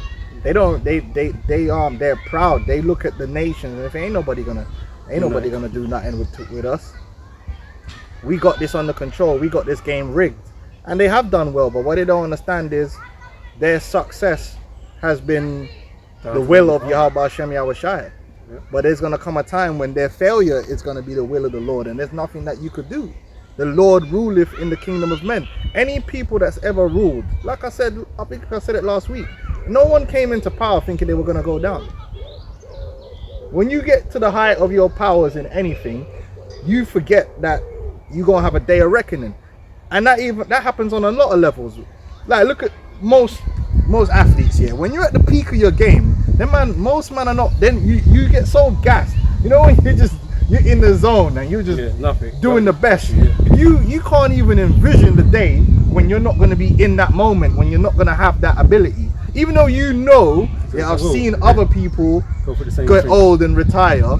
In that moment, you're untouchable. You're like, yo, they could do this forever. And that's why most men, they're stubborn to when that, you know, they're like, what's going on? Like, I can't really do it. Like, it's like, bro, you're getting old. They don't even want to believe it.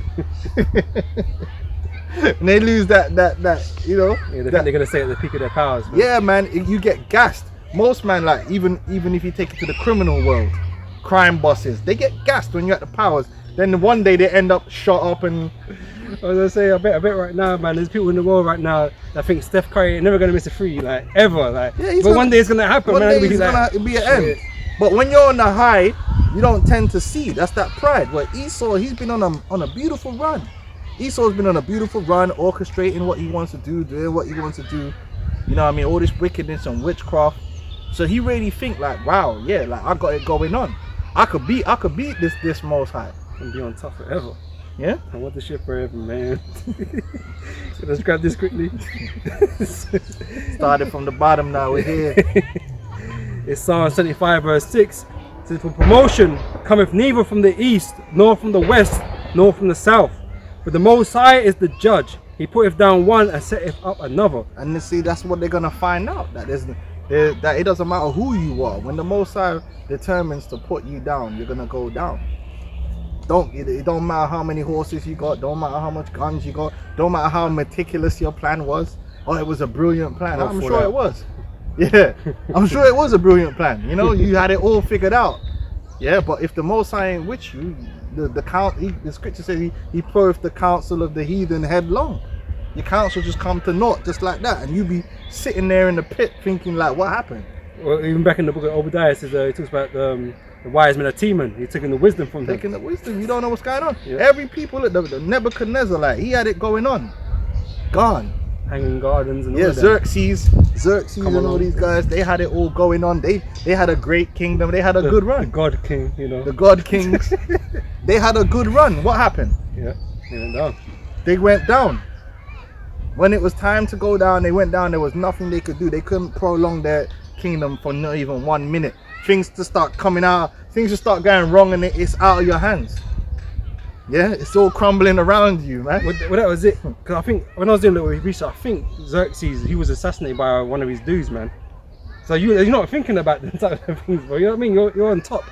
You're thinking you're ruling. You think everything's cool. You think your boys are with you. You got all the plans. But then, Most High put a spirit on a dude to take you out the game and you're gone. Especially when people fear you, that start making you feel even more gassed. Invincible. Yep. Money and power, it get to a man's head, and it's gotten to Esau's head. They actually believe there's a way around the scriptures, man. Go on. It's funny, man.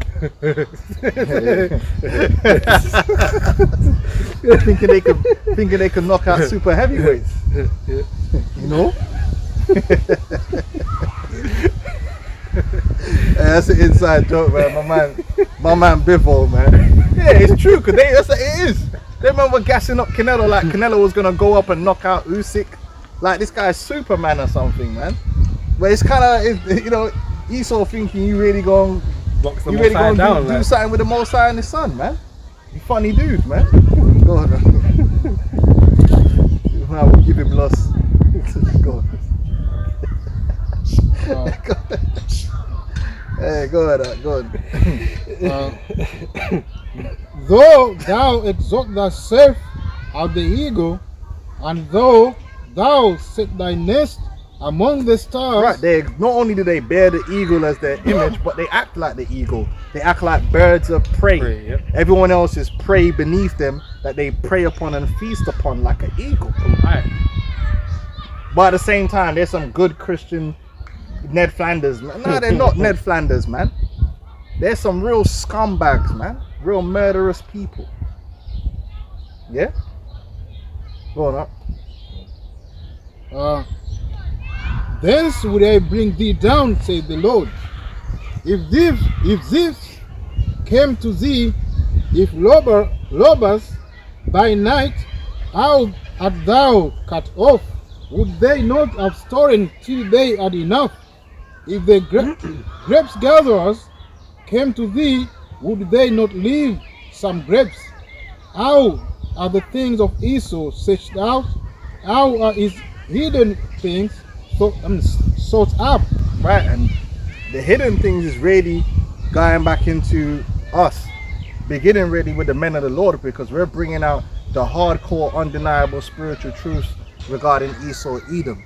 We're telling them their definite future. We're telling them their past, and we're telling them their definite future. We're bringing it out, and we're the only ones bringing it out and telling you exactly what's going to happen to these people, man. They're going down and they're going into slavery, and there ain't no one else teaching that.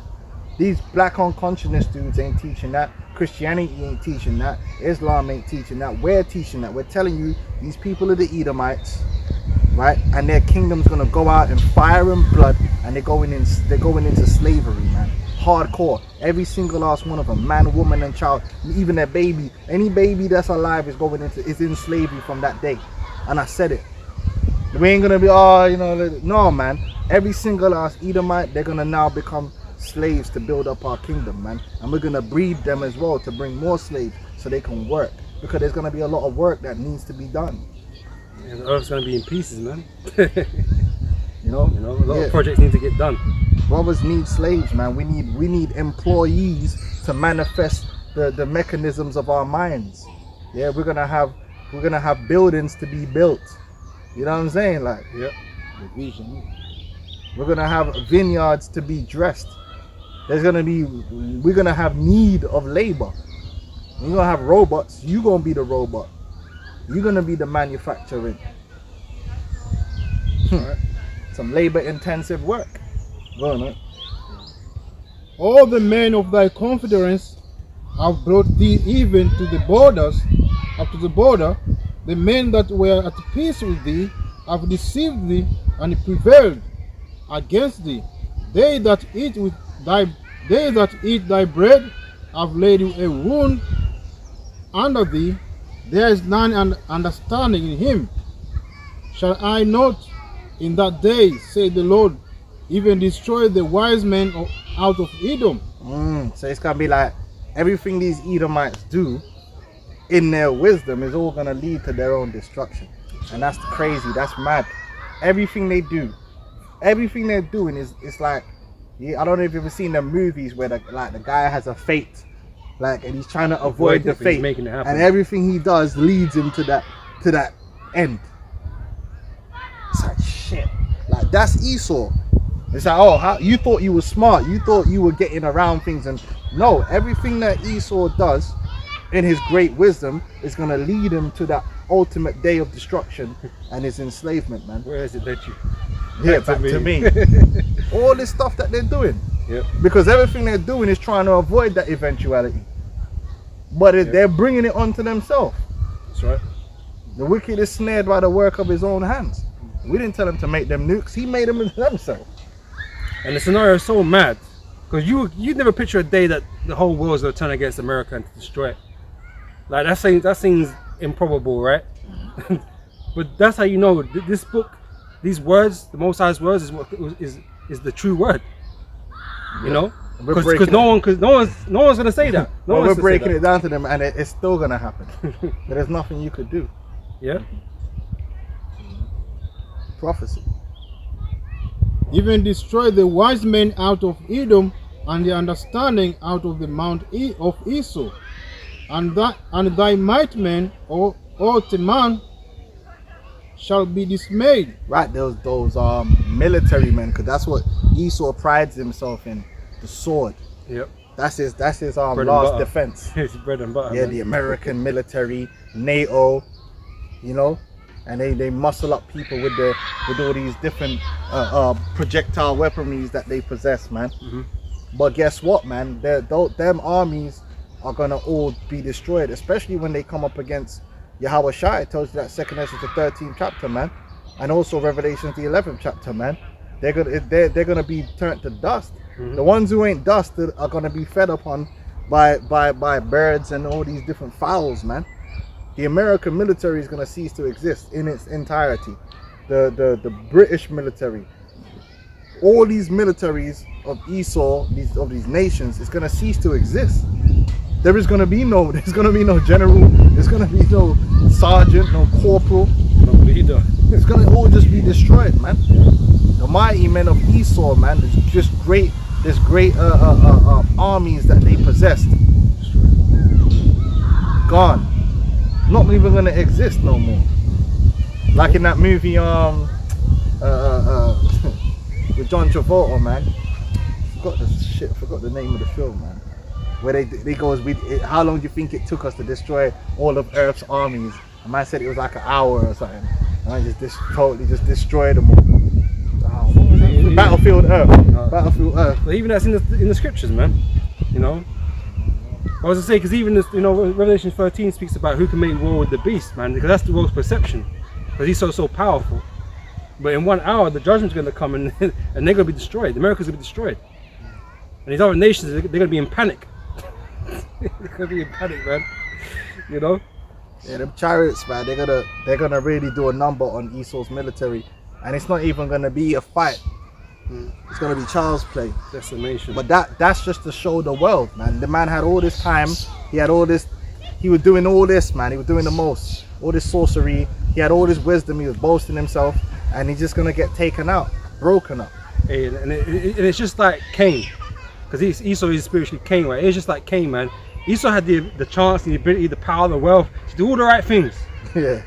And he still did the wrong thing with his position. You know, Cain just give out. You know, he gave up to the Lord what he felt like he wanted to give, rather than give the right sacrifice. You know, and it's the same Esau. Esau had the time to do right on the earth, man. No one can say he wasn't given the opportunity to do so. Yeah, he had the scripture said listen, man, the man had the opportunity at many times to make it right, to make an amends, and he didn't do it. He had two watersheds. He's refused. No, he refused, man. Man still can't pay. Man's still struggling to pay even a little bit of reparations to this day, but it's like 2022. Man is still talking about reparations. That's why you're not gonna get man. nothing. You're getting nothing, man. He's most likely gonna leave you with nothing, right? When it's all said and done, you're gonna be nothing. You know, just flesh and bone, man. It's the book of Ecclesiasticus 22 and 23. Be faithful to thy neighbor in his poverty, that thou mayst rejoice in his prosperity. Abide steadfast unto him in the time of his trouble, that thou mayst be heir with him in his heritage. For a mean estate is not always to be contemned, nor the leech that is not the leech that is foolish to be in admiration. Yep. Go on, carry on. But Obadiah say, shall I not in that day, say the Lord, even destroy the wise men out of Edom, and understanding out of the mount of Esau? And thy might men, O Teman, shall be dismayed to the hand, that every one of the mount of Esau may be cut off by slaughter. By slaughter. This isn't going to be nice, man. This transition that's about to happen, it's not going to be nice, man. So you can take the Ned Flanders business out. Ain't going to be no nice diplomatic, what do you call it, diplomatic transition. This transition that's about to happen right now is going to be terrible. It's going to be, there's going to be a lot of dead Edomites, man. Viciously, ferocious. Yeah? The Lord is coming to ferociously rip the crown off Esau's head, to take the kingdom. It's going to be taken in blood. Yeah, the saints shall take the kingdom. Ferocious. Yeah? That's how it's going to be, man. The Lord's coming like a lion, man. He's going to tear Esau apart. You know? Rightfully so. Violently. The man of violence is going to be met with violence. You like the smoke, you're going to get the smoke. Yeah, I wish I woke up. Chose words. He's going to choose violence, man. Because the day the Lord burns in his heart, man, to bring judgment upon this day, on the earth, man. It's burning within him, man. And he's waiting up there patiently too. Yeah, you know, you see them alien films where the aliens come down, start negotiating, take me to your leader. Listen, a gun, listen, a bare laser beam the leader gonna get straight off the bat. Ain't gonna be no talking business.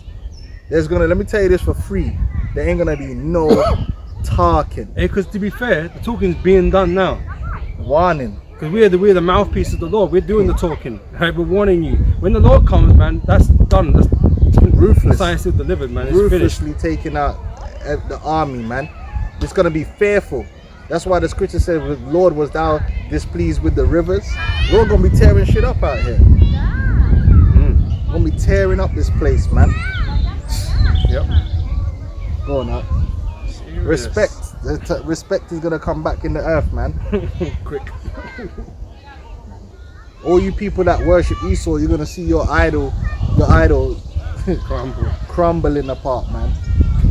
Because people really believe in this man. They really think this man is God or something, man. This guy's nothing, man. He's nothing. Esau, Edom, they're nothing, man. They're just apes. They're little chimps.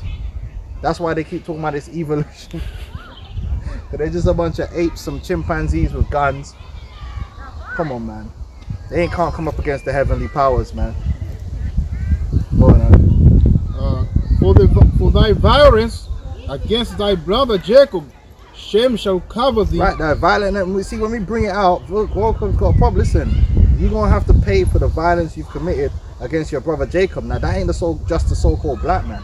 That's the so-called black man, the Hispanic man, and Native American Indians, all the Israelites, man. Look what you did to Gad, man. Look what you did to Gad. You brought nothing but violence to Gad, and you tried to justify it. Oh, listen, you brought violence to Gad. You slaughtered Gad. You went over there to the Americas and you slaughtered our people in the Americas, man. You were doing our people dirty, man.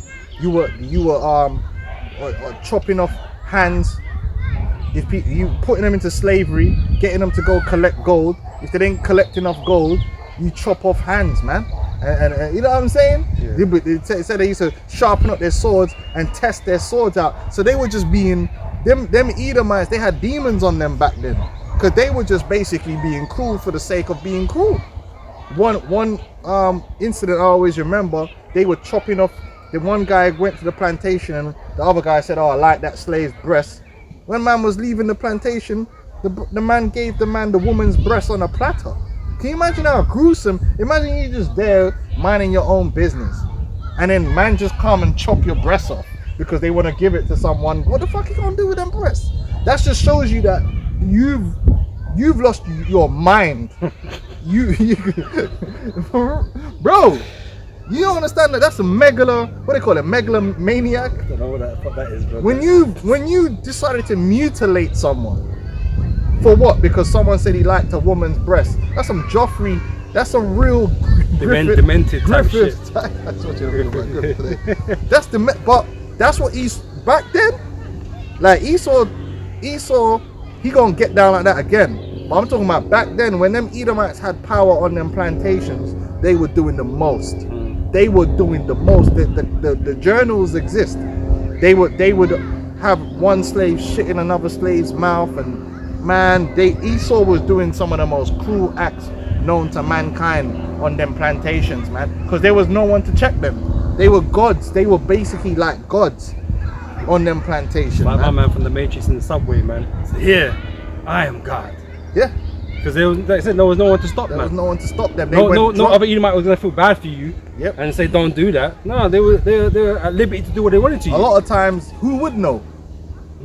Because them British mans that went over to the island, and they're on the island, they were no rule of law because they were the queen and that don't know what you're doing. You're on the island just sending back money. I better say it's not like today, man. Houses are connected to each other right next door and shit, man. I had plantations like separate from everybody else.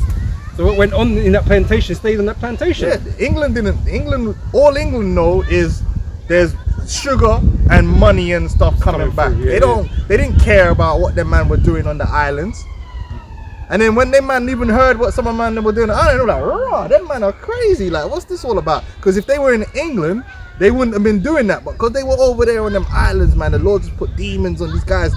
They just lost their minds, man. So Esau was doing all that, man, slaughtering and killing, beating and lynching, merciless, man.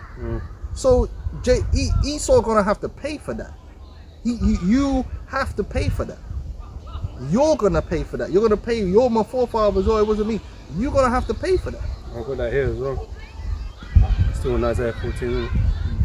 Hey, you even gonna have to pay for killing all these two, because you're about to go in the time of Jacob's trouble. You're gonna have to pay for that too.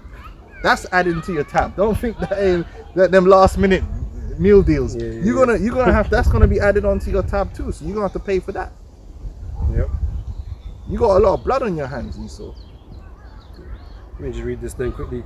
It's Isaiah 14 and 21. It says, prepare slaughter for his children, for the iniquity of their fathers. Okay, which realistically is yourself coming back in this generation to pay for your past crimes, man. So they do not rise, nor possess the land, nor fill the face of the world with cities. You're never going to have a dominion again. Spreading like a contagion. Yeah. You know, you're never going to have a rulership again. Right, we have skyscrapers everywhere. They ain't gonna be going on. Yeah, you can really break it down. Esau spread himself out in every continent like a contagion. He's all up in the Americas. Even in Africa, you got South Africa. You know what I'm saying? You go down to Oceania, man's got New Zealand, man's got Australia. He's a fucking contagion, man. He just spread himself everywhere, man. Filling the world with cities, man. Just infesting the world with Edomites, man. But that infestation is gonna, what do you do with the infestation? You exterminate, man. You clean it out. Another precept on that. Habakkuk 2 and 5 says, yea, also because he transgresseth by wine, he is a proud man, neither keepeth at home, who enlargeth his desire as hell, and is as death, and cannot be satisfied. Yeah, but these devils, right? They got a nerve. Oh, go back where you come from. Go back to Nicaragua. It's like, yo, my G. You're the reason why people are in your countries here, because you went out into the world and established this global empire. How are you going to tell people to go back where they came from when you left where you supposedly were from and came to where my man is to start trouble? You see how retarded these men are? I go back where you come from. So, yo, like, nobody wanted to come here, like, before you started doing your things. Fucking devils, man. Yep. These devils have got a problem, man. They go all the way. They went all the way into the deep realms of Congo and put Jake in slavery, like in Congo, in the jungle.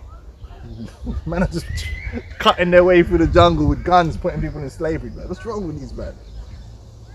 Niggas went all the way out to New Zealand, fam. Hey, in the middle of the fucking Pacific Ocean, and Esau, imagine you're on an island in the middle of the Pacific Ocean.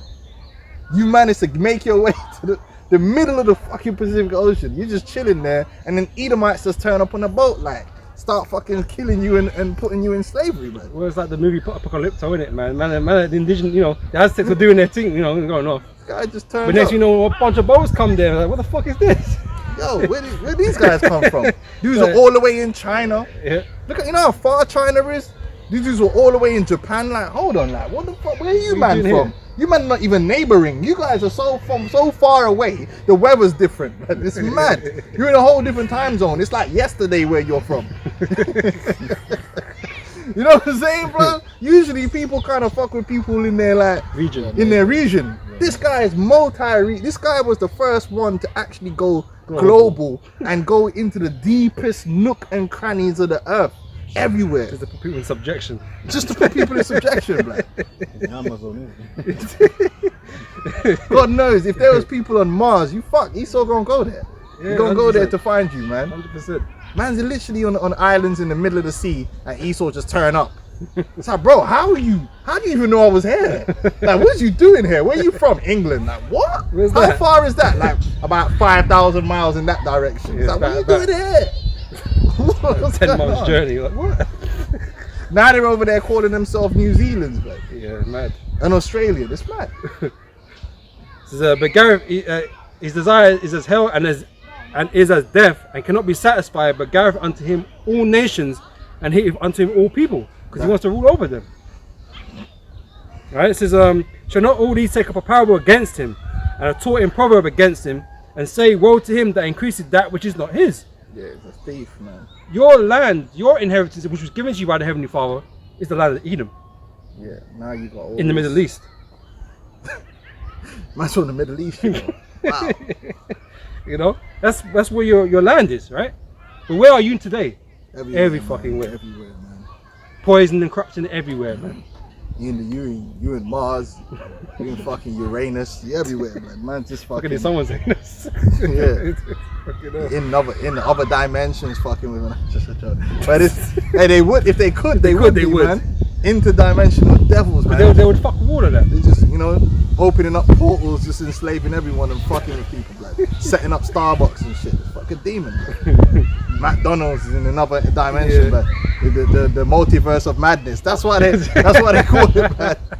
The multiverse of madness. That's Esau, man.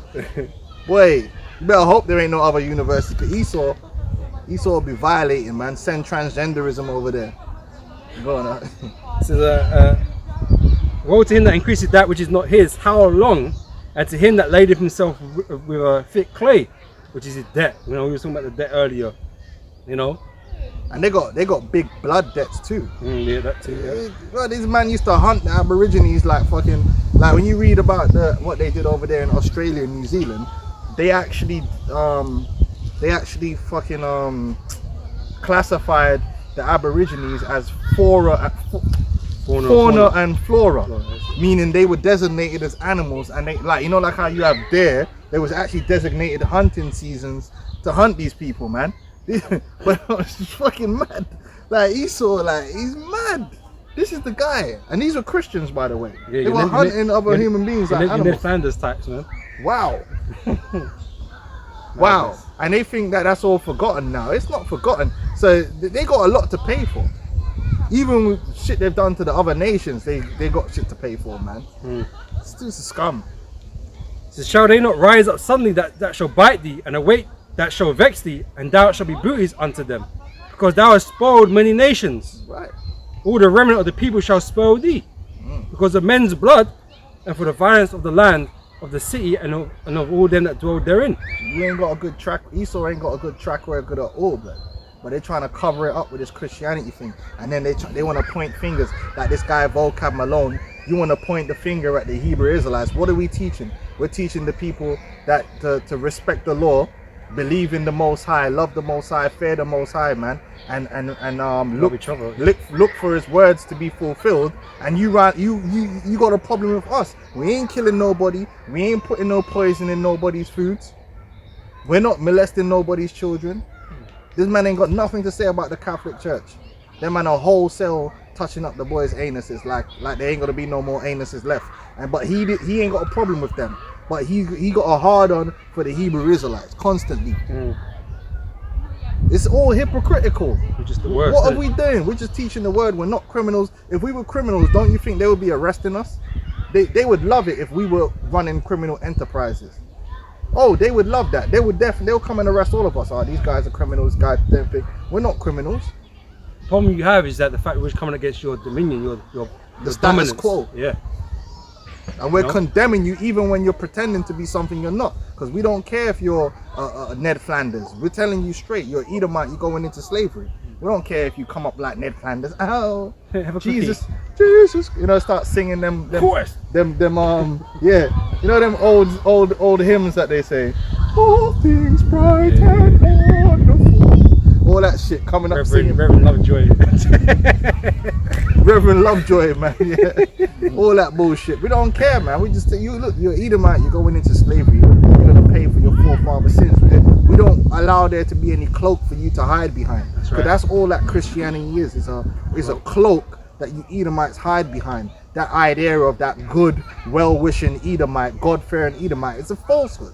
It doesn't exist. Because if the good God-fearing Edomite existed on the level that you Edomites say it existed, then all these atrocities that you committed against our people and against other peoples on the earth wouldn't have happened. Exactly. It wouldn't have happened. If you were so Christian and so, because these man, they love everybody. If that love that you preach, Was that real. you use as a cloak, was so real, then all of this history that's happened would not happen. Yep. It won't make no sense.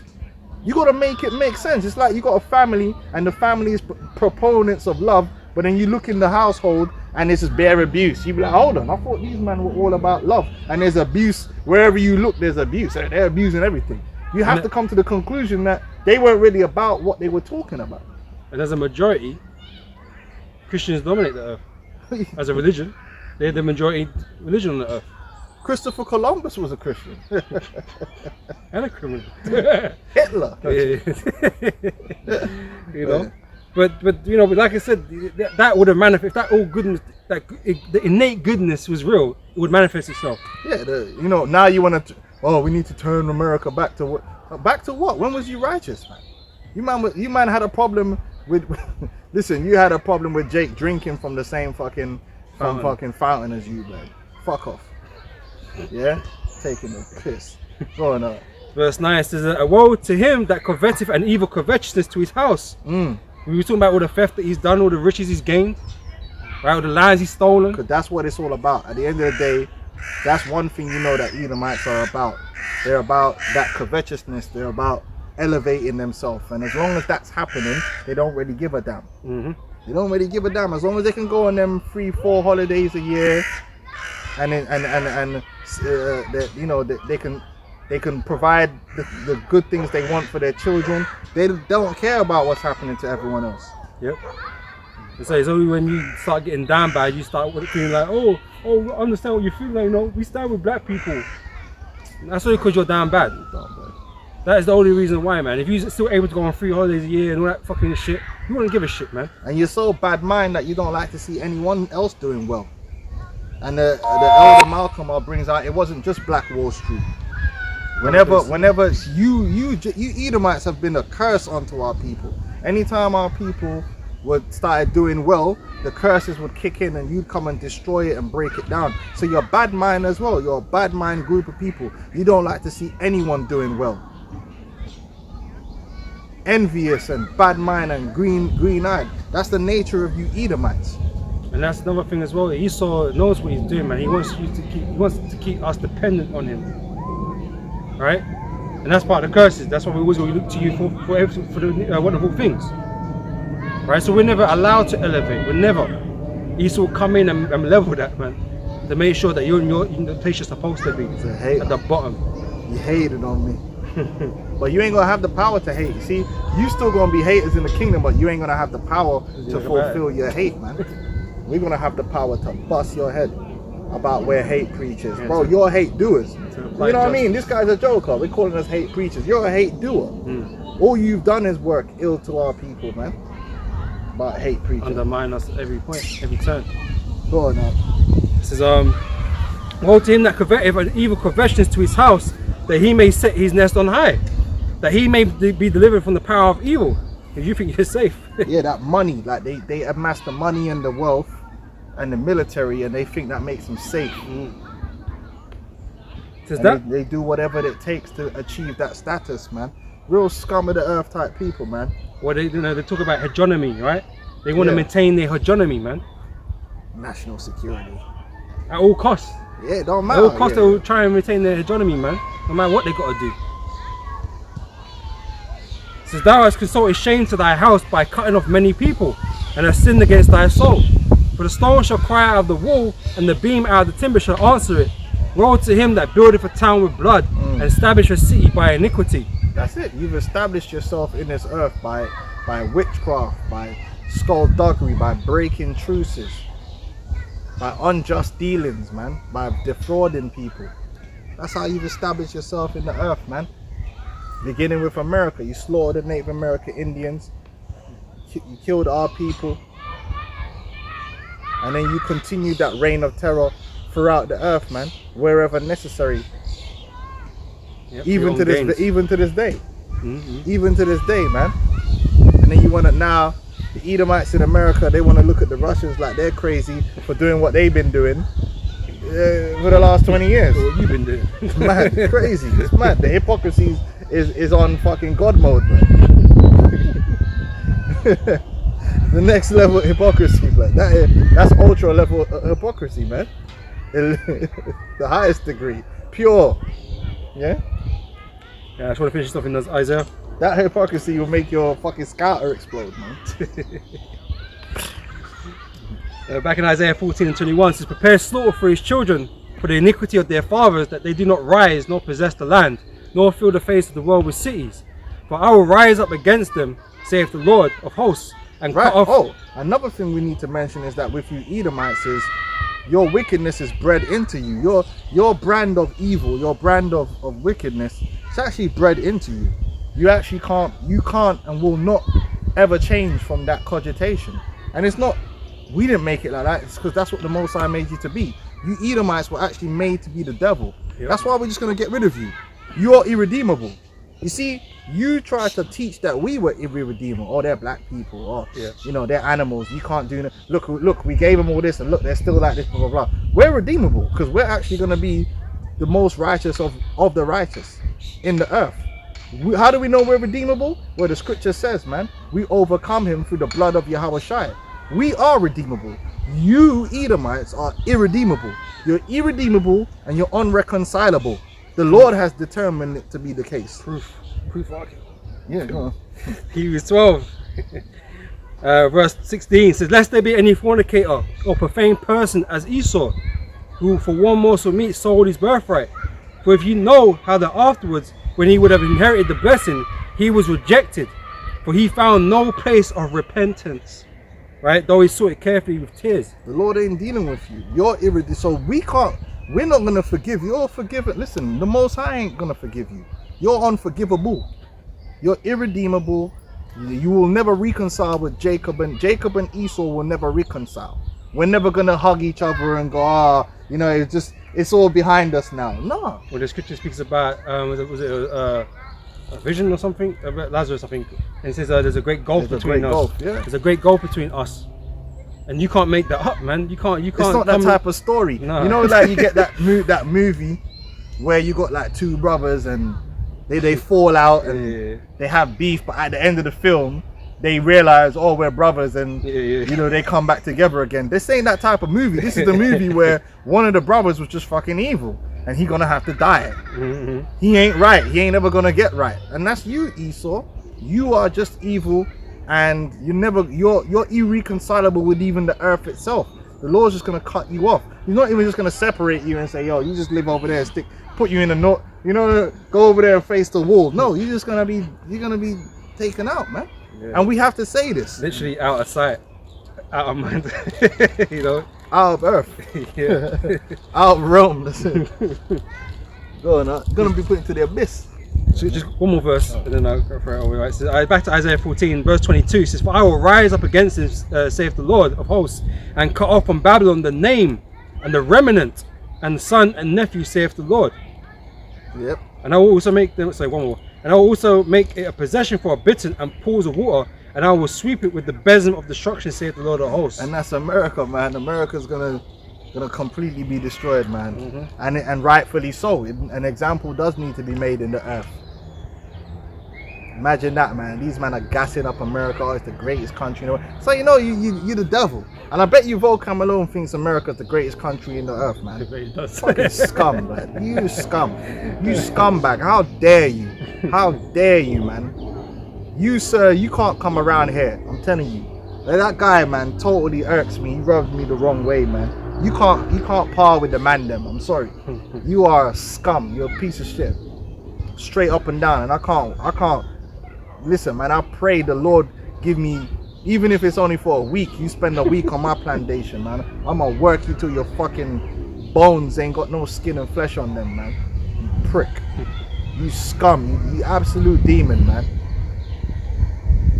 Goofy dude, man. And all you Jakes that's hanging around with that guy, something wrong with you, man. Cause that dude goofy. He couldn't par with the man them. That dude ain't funny. His sense of humor is dead. Fucking, you know what I mean? He's one of them goofy dudes in school that you just bully, man. Send that pussy out to the shop, man. Take his football and then send him home. There you go, man. Goofy, man. The guy's goofy.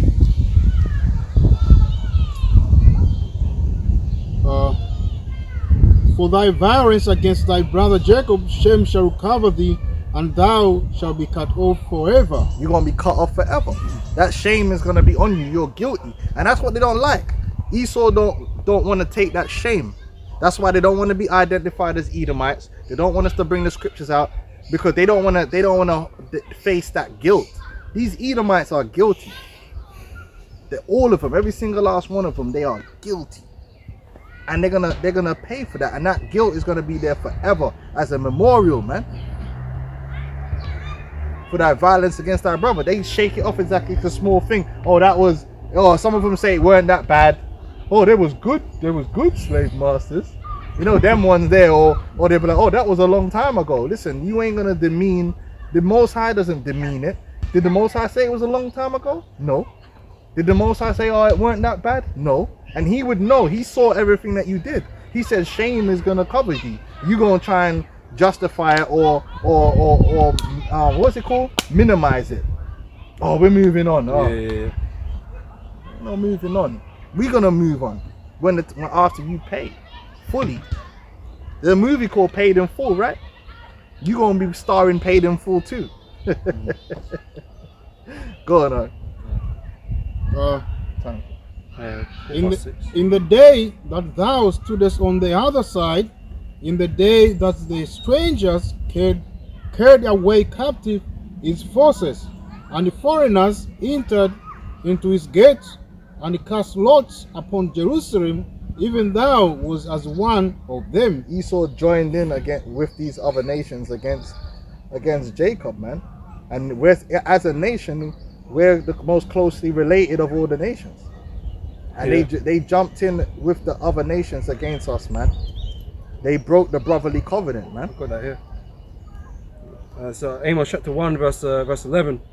Thus saith the Lord, for 3 transgressions of Edom, and for 4 I will not turn away the punishment thereof, because he did pursue his brother with the sword, and did cast off all pity, and his wrath and his anger did tear perpetually, and he kept his wrath forever.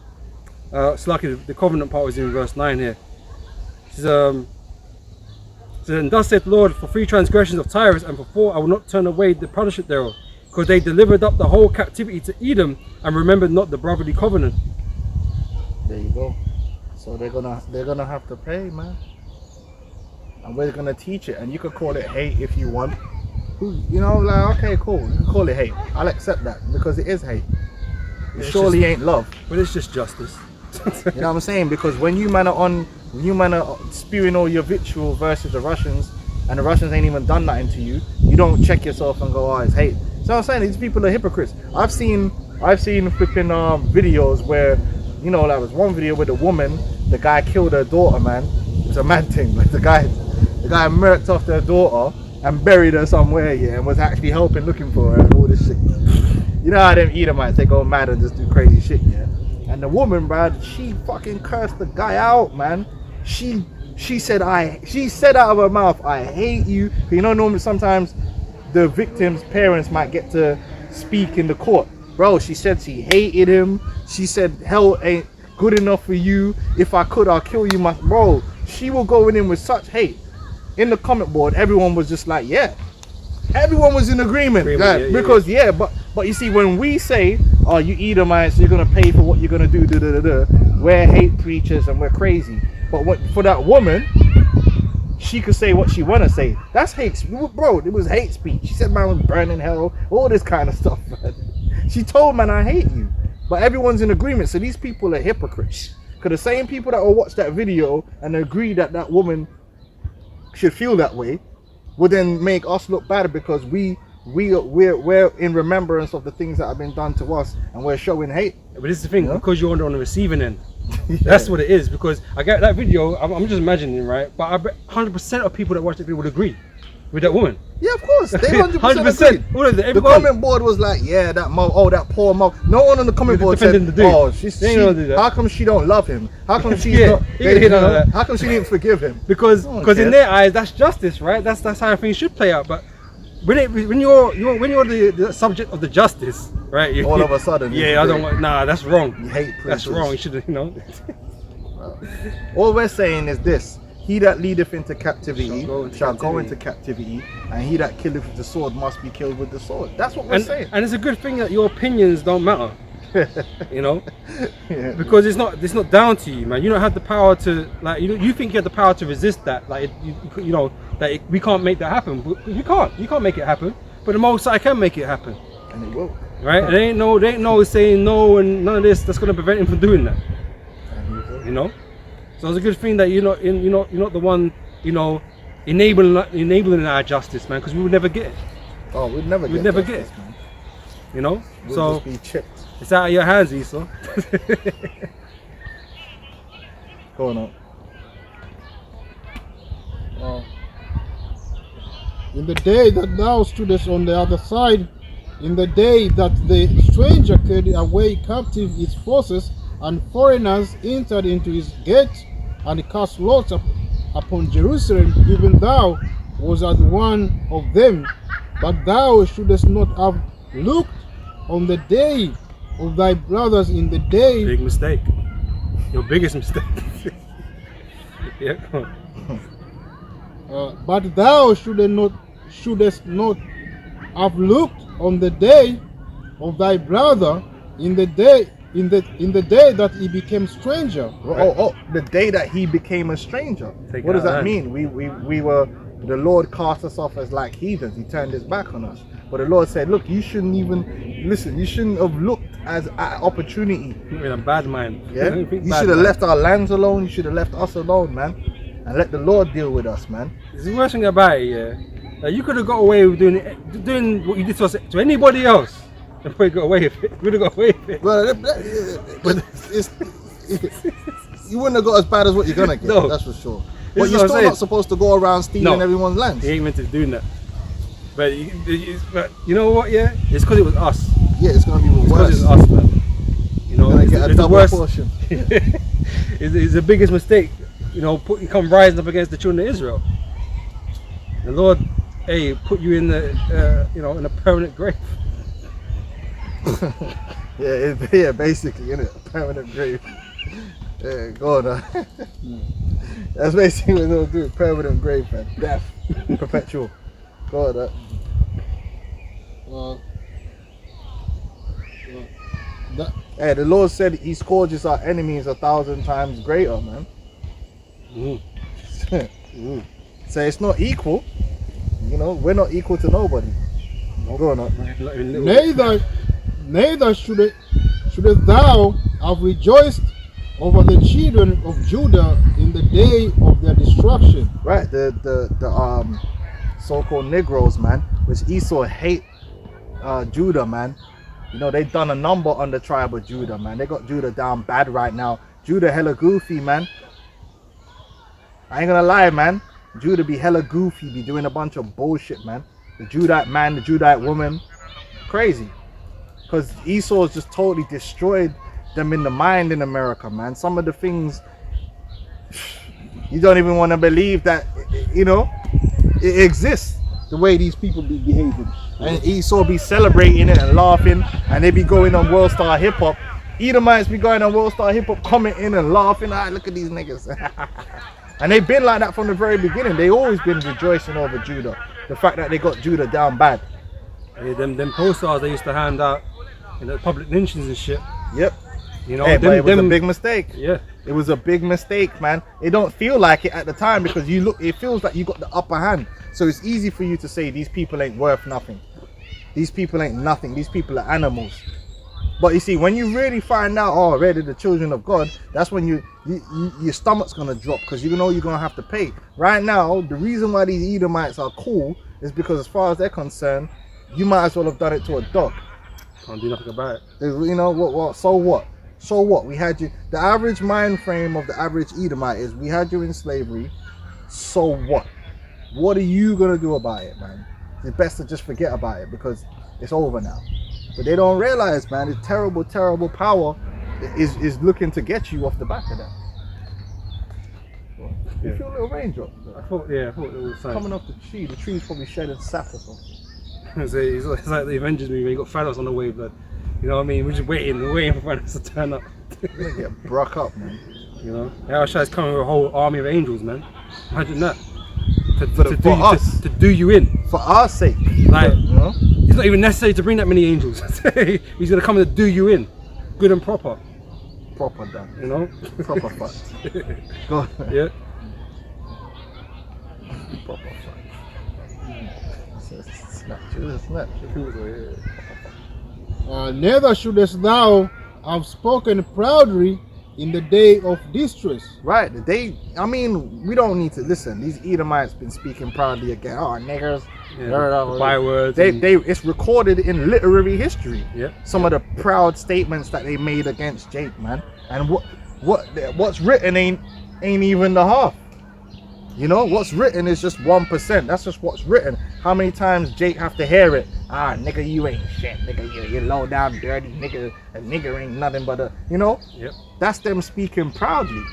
And Jake has had to live with being put down like that for hundreds of years. They still doing it now. You can go on YouTube, you go on comment boards, ah, you niggas is this, these niggas is that.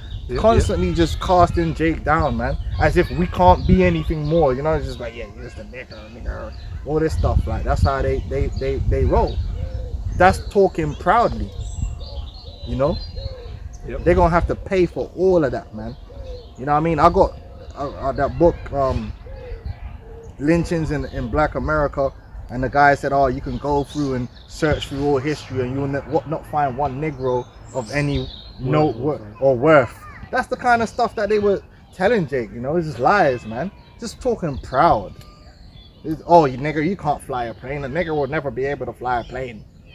Like literally almost everything that we do today, at some point, Esau actually taught that we were incapable of doing it. Like we wouldn't be able, our brains are just so low level. Well, that's what I mean. Man will go to such an extent, right, to dissect Jake up. To say, oh yeah, because you know this part of his brain is underdeveloped and whatever. Criminal so yeah, he ain't intelligent enough to do none of that shit. Man, I'm cutting up Jake just to do some bullshit science to try and prove a point. Yeah, they tried to say man had a mental illness if you wanted to run away from the plantation and that drapetomania or something like. That. So proud dude, man. proud ass dude, man. Go on. Oh, you got the bell curve. They came up with that bell curve experiment, basically saying that Jake is just of lower intelligence IQ as compared to Edomites. Yeah, your IQ is so high, but you want to fight God. You fucking morons, man. The highest IQ rare, but you think, how does that equation work out? Bro, it's such a high IQ, but you know, you're destroying the planet you're living on. So high IQ, man, but you want to leave trash everywhere. Like, come on. Turning men into women. Yeah. We already have women Come on, and we man. already have men. Where's the logic in that? Wasting time and resources. Fucking morons, stupid superstitions. That's what you man are into. A bunch of witches and warlocks. That's it. Bill was just a wicked ass demon, man. On what's it called? Unwashed masses is you. You dudes are wasting time on earth. What are you doing? Wasting time and energy. Here it is. You could have put that time and energy into raising up some crops, and instead you're trying to cut off a man's penis and invert it into a vagina. What a waste of time. We already have vaginas. You know what I'm saying? Why do we need? Man, so intelligent, man. I have to smoke cancer sticks, but that. We already have a completely viable way of creating men and women. Trust me, it works. I've done it. Like, yeah, it works. Evidences. Yeah, but meanwhile you're killing. The thing is, yeah, you'll turn a man into a woman into a man, but at the same time you're killing the babies as well. It's like, bro, Yeah. like, if you want, just kill if you that. want another woman, instead of turning a man into a woman, just let that Make baby another be born, blood. You know what I'm saying? You'll get what you need. This is an idiot, man. Fucking moron. Anyway, go on. Thou shouldest not have entered into the gate of my people in the day of their calamity. Right. The day of the calamity represents the day of judgment. When we were brought low, when we were brought down. Trisha said you shouldn't even listen, but you shouldn't even have entered into the gates. You should have just stood afar off. Because now you're gonna have to get it. When you came up against Issachar and you went in there, the conquistadors and all that, but you shouldn't have done that. That was a violation, and now you're gonna have to pay for it in full. Yeah. Go on. Huh? I know you gotta go pick up the. You got. Anyway, go on. No. We're gonna close up in a minute. Thou shouldest not have entered into the gate of my people in the day of their calamity. Yea, thou shouldest not have looked on their affliction, in the day of their calamity, nor have laid hands on their substance in the day of their calamity. That's right. As we've been going in today, you shouldn't even have touched them stuff. The minute you put your hand on our substance, Guilty. that's it, man. That gold, that silver, that listen, cursed. You shouldn't even have done that. The Lord see it all. Like, hold on. You shouldn't. It's in the scriptures. But see, vocab and them, look, man, you shouldn't have done it. The minute you put that, you put a curse on you. You put a curse on your family. It's like they used to call it the curse of the mummy, innit? Yeah. Like, you know, man, that bullshit. Like, the man and grab up pharaohs. The man that went into Pharaoh's tomb got killed. This is the real curse of the mummy, man. The minute you put your hands on our gold and our silver and our substance and our precious things, and these Edomites still got that shit up there in their treasures, that became a curse onto you and your seed onto this very day. Yeah. And although it hasn't manifested as of this moment yet, it's about to manifest in that big way. You know? And then, at that point, you ain't gonna have to deny all that you've done. You know? Because it's long. What you've done is long. You know? Stemming all the way back. Many all the way back. generations, yeah, going back, yeah. You know? Violator, man, hater. Yeah. Most times I do all recorded. The ultimate undercover ops operations, but it got you on the wire. Yeah. Excuse me. Go on. Neither shouldest thou have stood in the crossway to cut off those of Eve that did escape. Neither shouldest thou have delivered up those of his that did remain in the day of distress. For the day of the Lord is near upon all the heathen, as thou hast done it. It said the day of the Lord is near upon all the heathen. Go on, read on. Esau just a special case. As thou is what? As thou hast done, it shall be done unto thee. He that leadeth into captivity shall go into captivity, and he that killeth with the sword must be killed with the sword. It's basic. It's like it's causality. We were reading earlier. All your possessions, you're gonna return them. You're gonna get them up. You know, and we know that you're gonna hold the land of Eden because there's gonna be no need for you to hold it. You know, so you're gonna give everything up, man. Because you took and you know, and you helped our enemies destroy us, man. and then you come around and destroyed us. You know, when you had the balls to do it. You know, but the Most High got judgments for you. While you had the balls, because now you're chopping them off. It shall be done unto thee, thy reward shall return upon thine own head. Yeah, your reward for what you've done. So what do you think the reward for doing all this evil wickedness is? They get to just sail off into the sunset with all the spoils. The scripture speaks about reaping what you sow. They get to go heaven. Yeah, get off the hook. Send them to heaven. Lightning, thunder. So your judgment is to receive that which you gave. Right? And that's why there's such scriptures as what we just read about he that go into captivity shall go in, he that leadeth into captivity shall go into captivity. That's why it's there. That is part of your rewards. They're gonna be devoured. Them that devoured us, they're gonna be devoured. Man. Yeah, that's right. They're gonna nam you up whole. Yep. 3-star Michelin. Like. It's the book of Psalms 137, starting from 7. Remember, O Lord, the children of Edom, in the day of Jerusalem, who said, Lest it, even to the foundation thereof.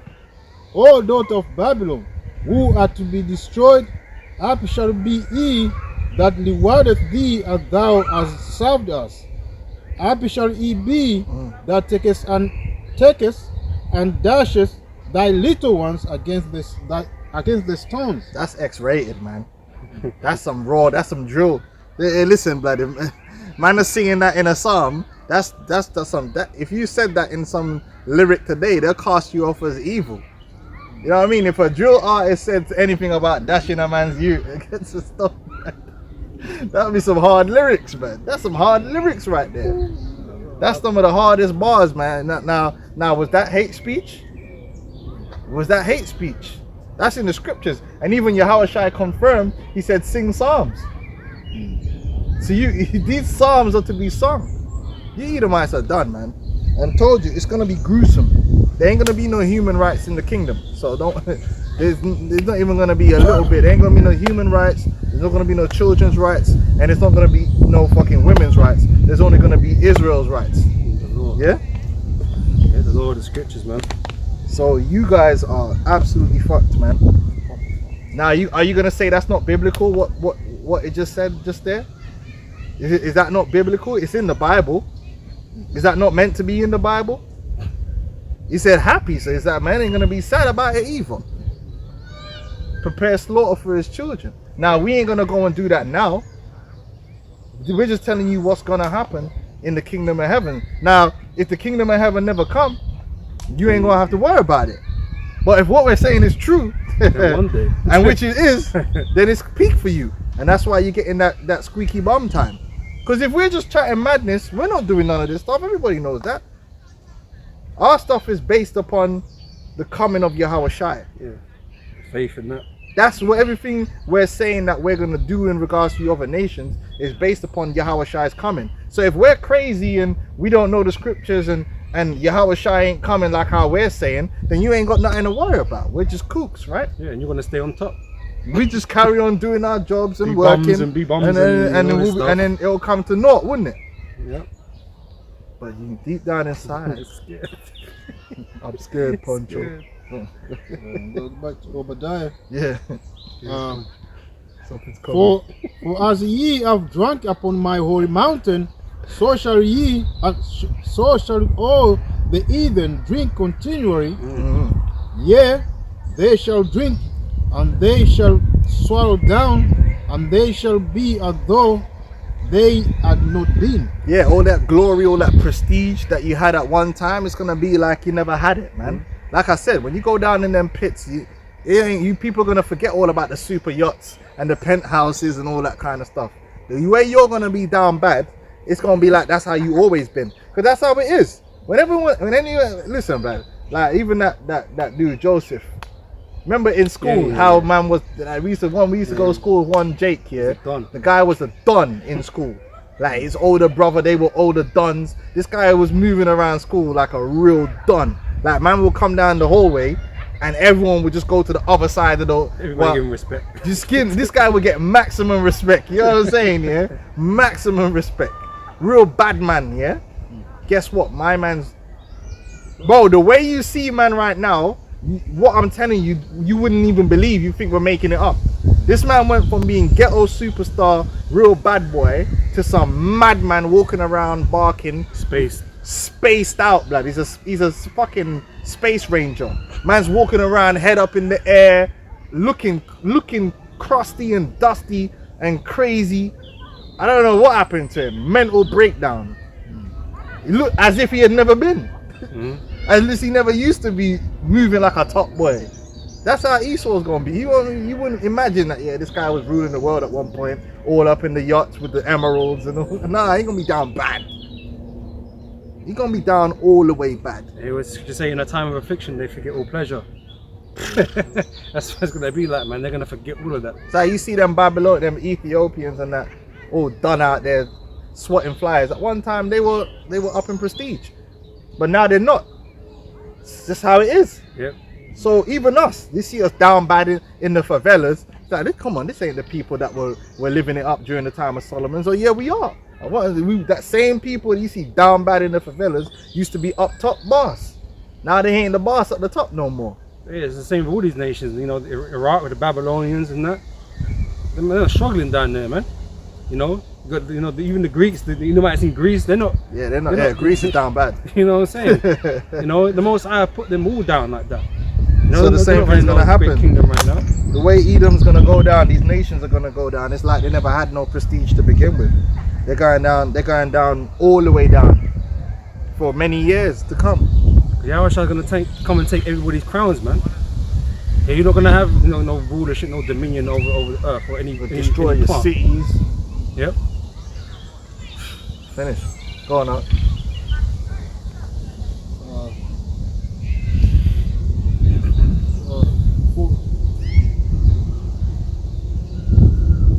But upon Mount Zion shall be deliverance. There you go. So even in this chapter, it still managed to mention salvation for Israel. Ain't that funny? Specifically. It still managed to bring salvation back to Israel. Go on. There's a clear destruction for Edom and clear deliverance for Israel. Clear. Yep. Right? Most I never mentioned about other nations. Mentioned Israel specifically and Edom specifically, but very in two different ways. Yeah. But upon Mount Zion shall be deliverance, and there shall be holiness, and the house of Jacob shall possess their possessions. So we're gonna receive all that you've accumulated, man. You know? The whales have accumulated everything. Take care of that. Yeah. And the house of Jacob shall be a fire, and the house of Joseph a flame. That represents both the houses of Israel back together again as one, moving in unison, and that's through Yahushua. All the tribes are going to come back together, and we're not going to be divided anymore. We're not going to be in enmity with each other anymore. You know, and that's beginning. You see that happening with these camps. You see brothers from all the different tribes, and the way we look at each other is different. Because at one time you might be a so-called West Indian, and you might look. Some so-called West Indians look at the Negro in America as a different species. Yankee boy, you know what I mean? And that's crazy, right? And then, but even worse, like the Native American Indians, man might look at the natives like they're different people. Like they just we start looking at each other like brother. So when they cry, we cry, you know? When you know what I'm saying? That's how we're supposed to be with your brothers. We're supposed to care about our brothers, and so we ain't just upset about what Esau did to our tribe. We're upset with what Esau did to every tribe. We're ready to ride out, because that's how he was in the ancient world. If you put your hands on one of the tribes, you best believe that everybody's pulling up, and they're going to have to, you know, get busy. And that's how it's going to be again. We're going to be together. So collectively, we're going to come back together pursuant to Ezekiel, the 37th chapter, beautifully. And then we're going to do something to Esau. Read on. We're going to be like a fire. What's going to happen? And the house of Esau for stubble. You're gonna be the object of the that's gonna be placed in the fire. Kindled. You're gonna be the kindling. You leave your head back tinkling. Yeah. Go on. and they shall kindle in them and devour them, and there shall not be any remaining of the house of Esau, for the Lord has spoken it. So that's total annihilation in the scriptures. There shall, because what the Lord have spoken it. So it's not the will of man. Oh, you hate. No, it's not our will. We didn't speak it. The Most High has determined that there's gonna come a day when there shall be not any. You're gonna look for an Edomite. You know, like how Esau said the dodo don't exist no more, which we don't know that. That's what Esau said. Well, according to him, the dodo is extinct. You can't find it. You're looking for one, you gotta go down British Museum or one of them museums, and they'll have like a stuffed one. We're gonna have a stuffed Edom. You know what I'm saying? You're looking for one and you can't find it. You gotta send out the searchers. That's how it's gonna be with Edomites. That particular seed of people is gonna be undone. The legacy is cut. There's gonna be no more. Extinction level event. Extinction level event for them, man. And rightfully so. And no one ain't gonna cry. Listen, no one ain't gonna cry for Esau. There's not gonna be no remembrance in terms of, oh, we're mourning for Esau because he got murked. This is, man's gonna be happy, yeah. Like, well, as soon as he comes out of power, these people are gonna jump on man. Yeah, you know what I mean? Because Because the reason why they have to respect him somewhat is because he's in power. you're gonna get no respect. As soon as the power is taken away from him, and they're gonna look at him and spitting on him.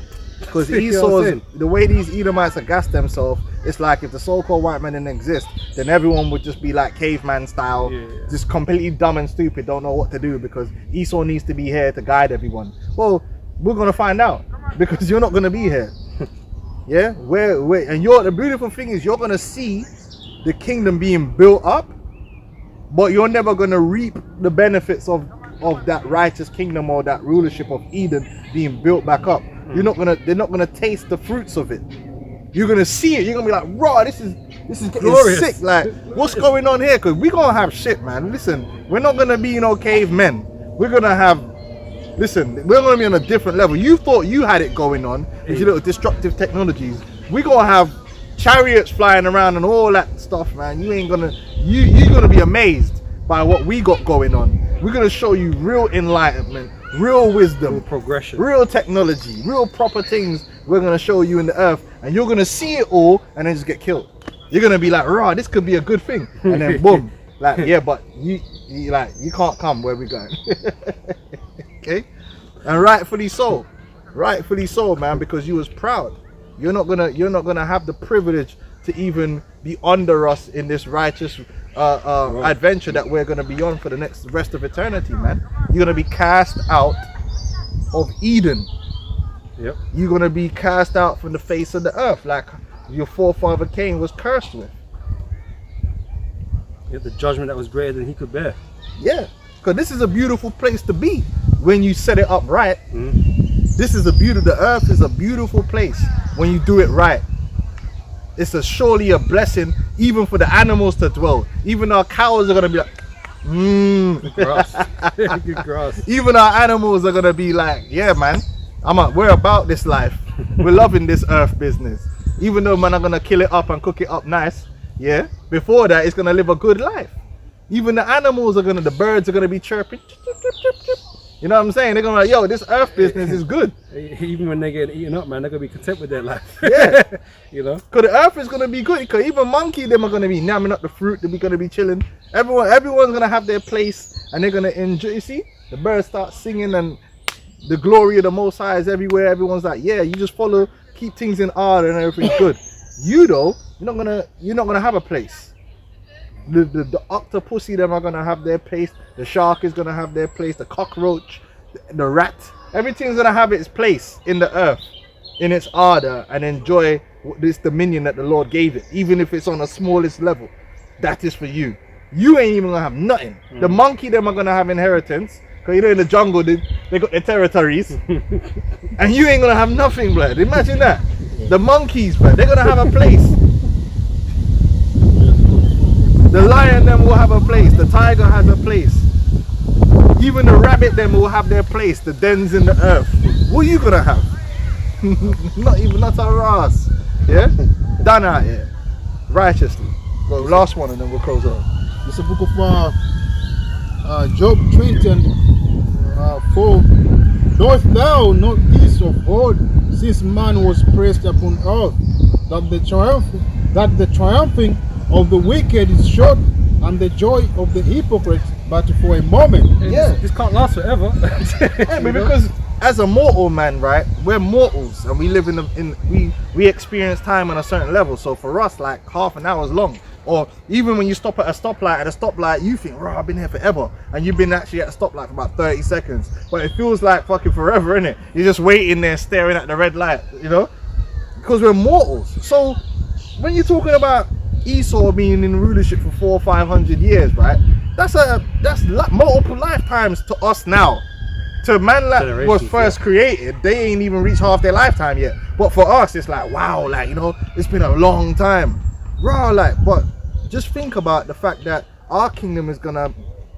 There isn't even a mathematical number that represents the length of our kingdom.